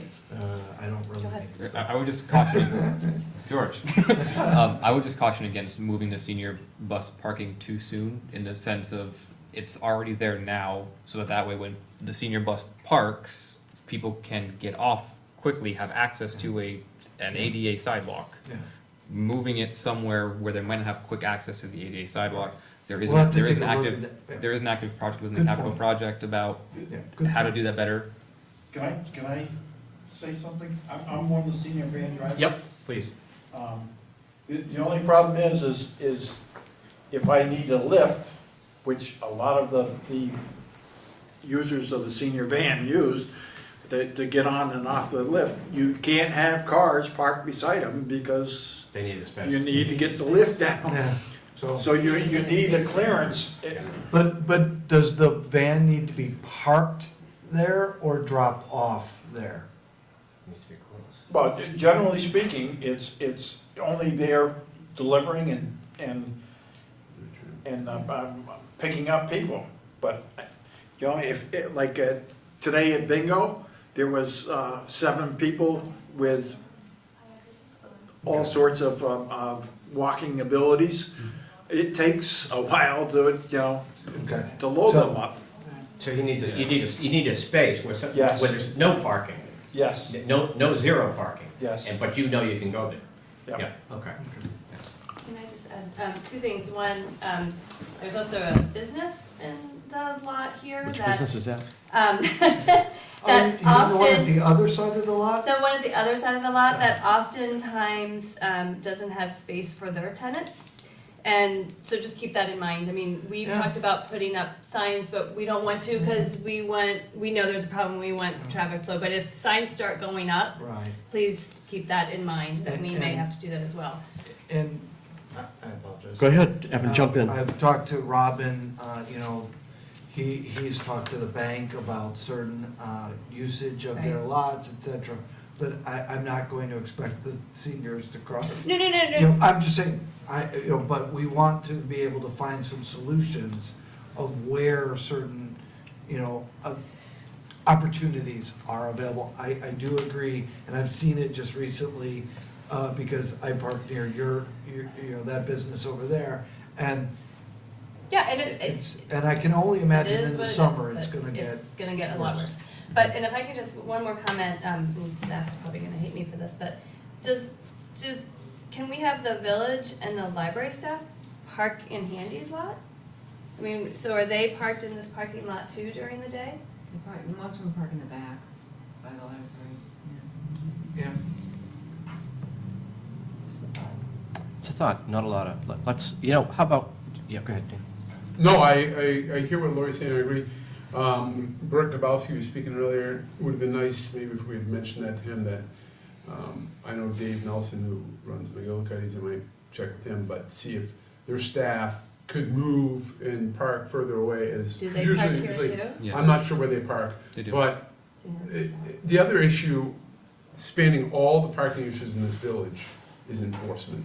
We don't have meter maids, we don't have metering parking. And just as much as Ann White brought up the issue with somebody parking and leaving their vehicle out there, other than the wintertime from 12 at night till 6 in the morning, there's no parking ban in this village. And that's an issue. There's a real estate guy that parks his van over Right. on Railroad Street, leaves it there for days on end. And until we do something about metering, you can put up signs that say 5 minutes out here in front of Brownell, 5 minutes. That's not enforceable, really. It's, you know, to think somebody's gonna be standing there watching, wait, this has been clicked, the Right. clock's going. It's gonna be a tough sell, or tough thing to deal with across the board for everything. Yeah, it is. Okay, so, but Evan, you want to go with the plan where we keep five. Well, I thought I was gonna move the senior van there, but, I'm trying to find a happy medium. Can we just let Evan I've just, got people going all over Yeah. the place. instead of us trying to legislate Yeah. something for you, why don't you Yeah. see what works? Okay. Yeah, I appreciate it. is that okay, guys? Yeah. I think, you know, and Lauren, you help out too, you know. And Rick too. Right. So I'm just gonna be juggling some parking and stuff, Okay. and I will look at staff moving over now that it's summer. We can get some of our steps in. And there are gonna be, I don't know if we're gonna be 7, but there's gonna be some designated senior sign spots out there. Well, there are 4 now, but Okay. there was supposedly, originally, from my understanding, there was supposed to be 7. We're gonna go back over and make sure in what we said, we sometimes forget. So we're gonna, and thankfully, we write it down somewhere. Why, are you a senior? Yeah, we are, I am anyway. So I sometimes forget and no one else helps. So we're gonna have to go back and find out where it is. And we'll, Okay, if you would look in your minutes or whatever. We'll do you need that. To look at, yeah, that would be greatly appreciated. okay, thank you. We will. Thank you, appreciate that.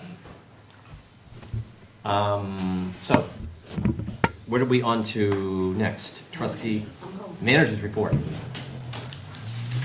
Wow, we've gone over a lot of things tonight, just a couple of quick things, maybe reminder, the farmer's market is coming to said parking lot that is in between Main and Maple. It is going to be on Wednesdays from 4 p.m. to 7:30, starting May 30th. Later in the season, their hours do change, so we'll keep that in mind. Steam Fest is in September. I know you're all probably working this Friday, but I'm having my first coffee with the manager.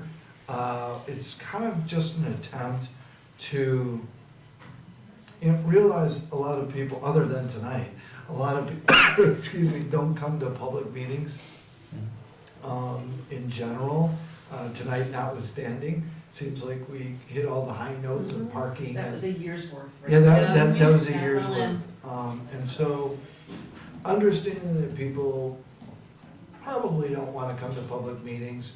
To be honest with you, I don't wanna come to public meetings, but this is what I do for a living, and, so I do it and I'm used to it. But maybe we, you know, I go out into the public, and the other idea is, maybe I do this every other month, I would have guests come with me, whether it's the village president or the town chairman or the police chief who left. Apparently. The police chief or some staff members, and we just kind of just go out into the public and do it out in the town, do it in the village, and, you know, present plans as we have them available and have them up on easels, and just listen and do sort of a listening tour, just be out there. So that's the idea. And so the first one will be Friday at the Nest from 9 to 10, and then I'll be looking for sites to also do out in the town. Sounds good. Nice. Free coffee? No. And actually, thank you for asking, but one of the things that in my notes is buy something. Right. And tip your waiters and waitresses. Exactly. Anyone else? Senior center, you get free coffee. If I put up those spaces, there better be a lot of it. Any other? I have something on the trustee comments over there. Yep. Are we on to trustee comments? Evan, are you done with manager? Maybe if I. Oh, yeah, sorry. Lauren, do you have anything? You know, just other than that, I've spent a lot of time meeting a lot of people. I have one trustee left. I know, I'm trying. I was not trying. gonna say your name. I'll admit it, I'm trying. Your name. We've rescheduled, I believe it was twice, and it's okay. You were at the state. Just one. Okay. I'm getting there. You were at the state. You had, you know, things to do. So I have one left to do. I've met several business people. I've met a lot of committee members. I have a lot of committee yet to go to. I've been dealing with parking problems. I'm dealing with some good police issues. I told you guys all that we have found an officer that didn't have to go to the academy. So those are just the things. And one thing I can tell you in my first 6 weeks here is you have a lot of really good staff. You really do. The lady to my left does a lot, along with her staff. They're really on the ball. I don't want to name all names because I'll leave somebody out, but you really do have a good staff. And they're willing to work hard and solve problems. So hats off to all of you and to former administrators. Thank you. So on the trustee comments, one, I appreciate all that you're doing in regards to outward communications with the community. I mean, I think that is so important. And I saw the memo that you put in the file. So one of my questions is, and we can maybe talk about it offline too, but there's always been this tug of war almost with Facebook. And so I saw that you or someone here has been posting a lot of village items on the Design Five Corners page. Previously, those postings were also, or only, they weren't on Design Five Corners, they were on the Downtown Essex Junction Facebook page and the Essex VT Facebook page. And it seemed like that stopped and everything started on Design Five Corners. So I would love to at some point, and again, I don't know if this is something for all of us or just an internal conversation, talk about your philosophy on using Facebook and ensure that we're using the right pages if we're going to use them to get village and town news out. Sure. And I'm not prepared to answer all of that tonight, but I think that part of what I heard on the 24th, the meeting, is that we need a communication strategy. Yes. And we need someone in charge of that, that director. I will be coming forth with a proposal to do something in that vein based upon Patty's retirement later this year and a position that's available now and maybe a refocus. But in general, I'll be happy to do that. I just think that in today's day and age, more so than even, the last 20 years, the participation rate doesn't really fluctuate very much. Your voting rate stays about the same, your participation rate stays about the same, and yet people want to be connected to themselves and to their village and to their town and their schools and all that stuff. So I will put that together. The one thing that so I think we need to keep putting that information out there, out. What I'm always concerned with is that it's not a dialogue. Right. And that whenever we do speak to the public, we speak with the proper authority and with the facts as we know them. And make sure that people have read it first before it goes out, to make sure those types of things and that are outward appearance. But it's not a dialogue per se, that we're not gonna have a chat room, but we may put something out. And when we see a lot of comments like we've seen that we do answer it, but we answer it with policy and where we are. Great. That's great. So Yeah. I'll be happy to do that in the coming weeks. Great, thank you. I have a comment. Can we talk about iPads and PCs and tablets and electronics just briefly? Because I'm no longer online here. I don't know, are you online? I haven't been online all night. And I'm wondering, and also since the select board now has, I'm wondering if we don't want to have a seamless technology across the board here. And I would also say, I don't want to, if it would really cause a hardship to go from the Apple and a Mac environment to a PC environment, but usually going one way is more difficult than the other way.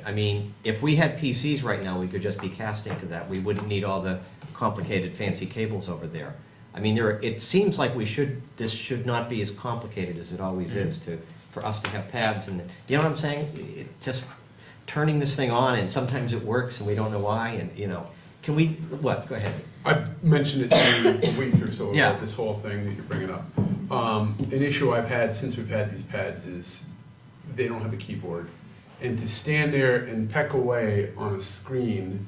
We can get a It's keyboard. just not, it's just not, I don't really care for that. It's not type friendly on a screen. And you can get a keyboard, but then that's another piece you gotta connect to that. I like this thing here, or something similar to that, where it has a keyboard, small, you can type, you can do stuff. It's, you For know, what it's worth, I've had to get a Surface, and that's my required use. Yeah. I think it's a good deal, a good thing, I much prefer an iPad, but, yeah. yeah, Oh, you prefer the iPad? absolutely. I think the Surface has its own set of technical difficulties, but nothing's perfect. Thoughts? I like the iPad. You like but the I have, iPad? But I have a keyboard, so. But I agree, if I didn't have a keyboard, I wouldn't use it. But I have a keyboard.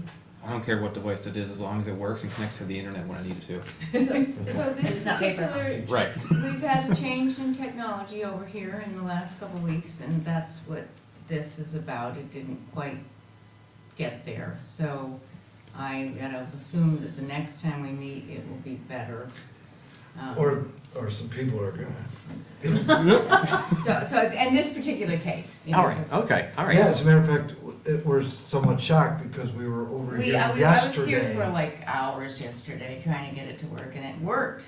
And then I So- went in tonight. What I don't, this is what I don't get. It's like we get it working, it's fine, and then it's like, there's some other entity that comes in here and undoes it all. And it's like, who is that? Who is doing this? The gremlin in the middle of the night. You know, but do they have iPads and PCs? I mean, why would they do, I thought they just made They are shoes and bored. stuff. They They're had like little bored. pointy hats. I mean, they're bored. Why does this get undone all the time? That's what I can't figure out.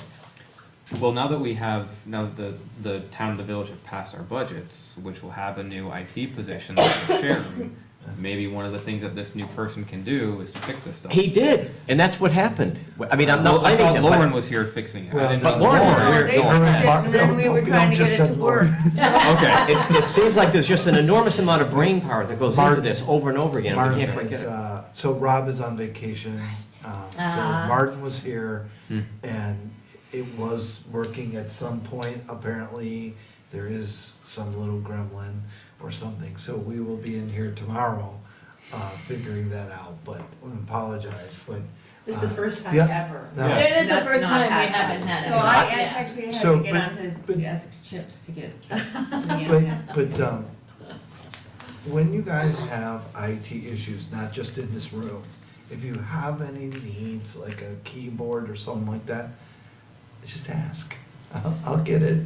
Well, you know, We're a How old- multi-million but you dollar have the same budget. We iPad. can This is ancient. figure The out. iPad I've got is older than that one. Maybe The it's one I got was the one. Maybe it's time. maybe you guys Dave- should get a new one. Dave Okay, get a new Crawford one. Mine's bought starting to that go new downhill, one, too. bought all the new ones, and I got one of I the turned oldest mine in. ones that were given. I know, and You and I I got forgot the your old ones. What do you do? Tasco. This is it Andrews and mine are the ones that are. I'll give it too. to Well, you. I think what we could do is we could get, they have Bluetooth covers for these things that they float out and then it has a keyboard in it. I had one, yeah, like Yeah, that, like and mine that. fell apart. Well- Because that's how old it was. Oh, I was gonna It say, became it's- obsolete. The ones that we had, So that remember Andrew we're and on I TV were the ones that still? already been older than. Those are bought, those are bought, Remember, we're right? still on Okay, TV. the ones we got.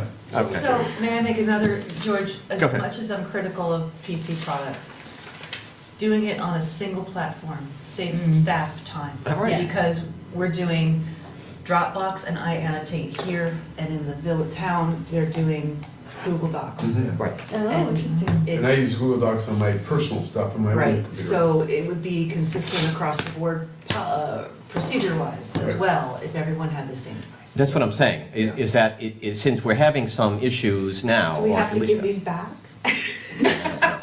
Since they're so old and have no resale value Could we maybe just look into, maybe come up with some recommendations for how Yeah, we we have to talk how to we the should boss proceed. here, see what he says. I was gonna say, maybe similar to the parking issue that we talked about, the parking lot issue, maybe instead of us legislating. Yeah, the have them results, figure it why out. don't we have them figure it out, Evan and staff. We've got some aging iPads, we've got I think I heard. disjointed Aging technology, trustees. so, yeah.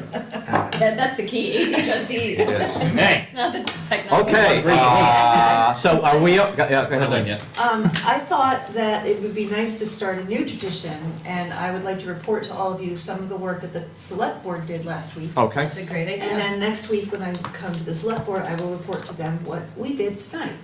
So just the few minor things, not minor things, but small mention, the select board passed a new tax sale policy after some considerable conversation about the threshold for when we should hold a tax sale and that kind of thing. We haven't had one since 2012, and so that was an important policy that they approved.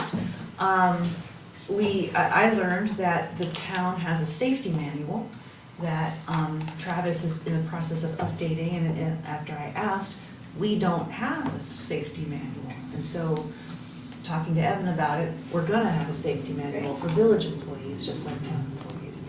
And the town is talking about their water rates right now, and Dennis Letts talked about issues regarding billing, and having just twice a year billing was a bit of a burden on residents, so they're gonna start talking about switching to quarterly billing. So, Didn't we do that before? village does it, Okay, not the town. okay. So, Yeah. I know, it's complicated, but from a tax burden perspective, it's a good thing. And one of the other items with that is that the village really needs to get going on Meters. its meters and Yes. updating its meters. Yes. Whether we do them in-house or. I did mine, don't look at me. Or whether we hire a service, we really do need to get those meters installed. Do we have to make a decision to hire a service to do that, or? I just need to get a couple of minutes with Rick and others to be able to bring a proposal. Yeah. So the other thing that I would like to know if it would be useful to you is whether having select board minutes in your packets would be useful. Yes, I think it would be very Because useful. I have to admit, I don't search them out. So can That'd you be great. ask? And I would also like to ask that trustee minutes be added to the select board packets. Sure, good idea. I know Patty emails stuff to us all the Mm-hmm. time, but having them in the packet is really helpful. Thank you, that was it. Thank you. Appreciate it. Anything else? Andrew? I have one, yeah, thank you.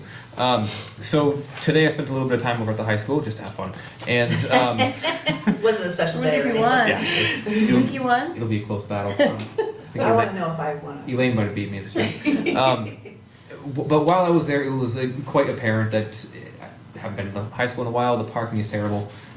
Surprise, surprise. One of the things I remember when, it's been almost 20 years when I was at the high school, those grass parking lots used to be open, that are over by the train track. If you're on Old Colchester Road, where Old Colchester and Educational Drive intersect, Oh, right, there are those right. grass lots. Yeah. I was talking with Diane Clemens, and what she let me know is that when the Essex Westford School District was going through the property inventory, they are under the impression that's our property, and Oh, that we interesting. put the chains up because of residents in the area complaining about kids blowing donuts and doing things that high school Oh. kids do. At the same time, the high school has a terrible parking problem. If it'd be possible to have staff talk with the supervisory union or the school district about just opening that up, it could have a little bit of goodwill to go along the way, and also might help to make it a little safer, because a number of times where I would see some kids, literally just high school students, some parents, flying through trying to find a parking spot at speeds that are terribly unsafe, at the same time people are trying to cross the street who don't always pay attention. Might help to alleviate some of those concerns as well. Yeah. Cool. Just curious as to, when I went to the high school to vote today, I assume are you talking about the fields that are used for the rugby and No. such events? Or are you talking No. behind the visitor stands right there? But you know what the football field is? Yep.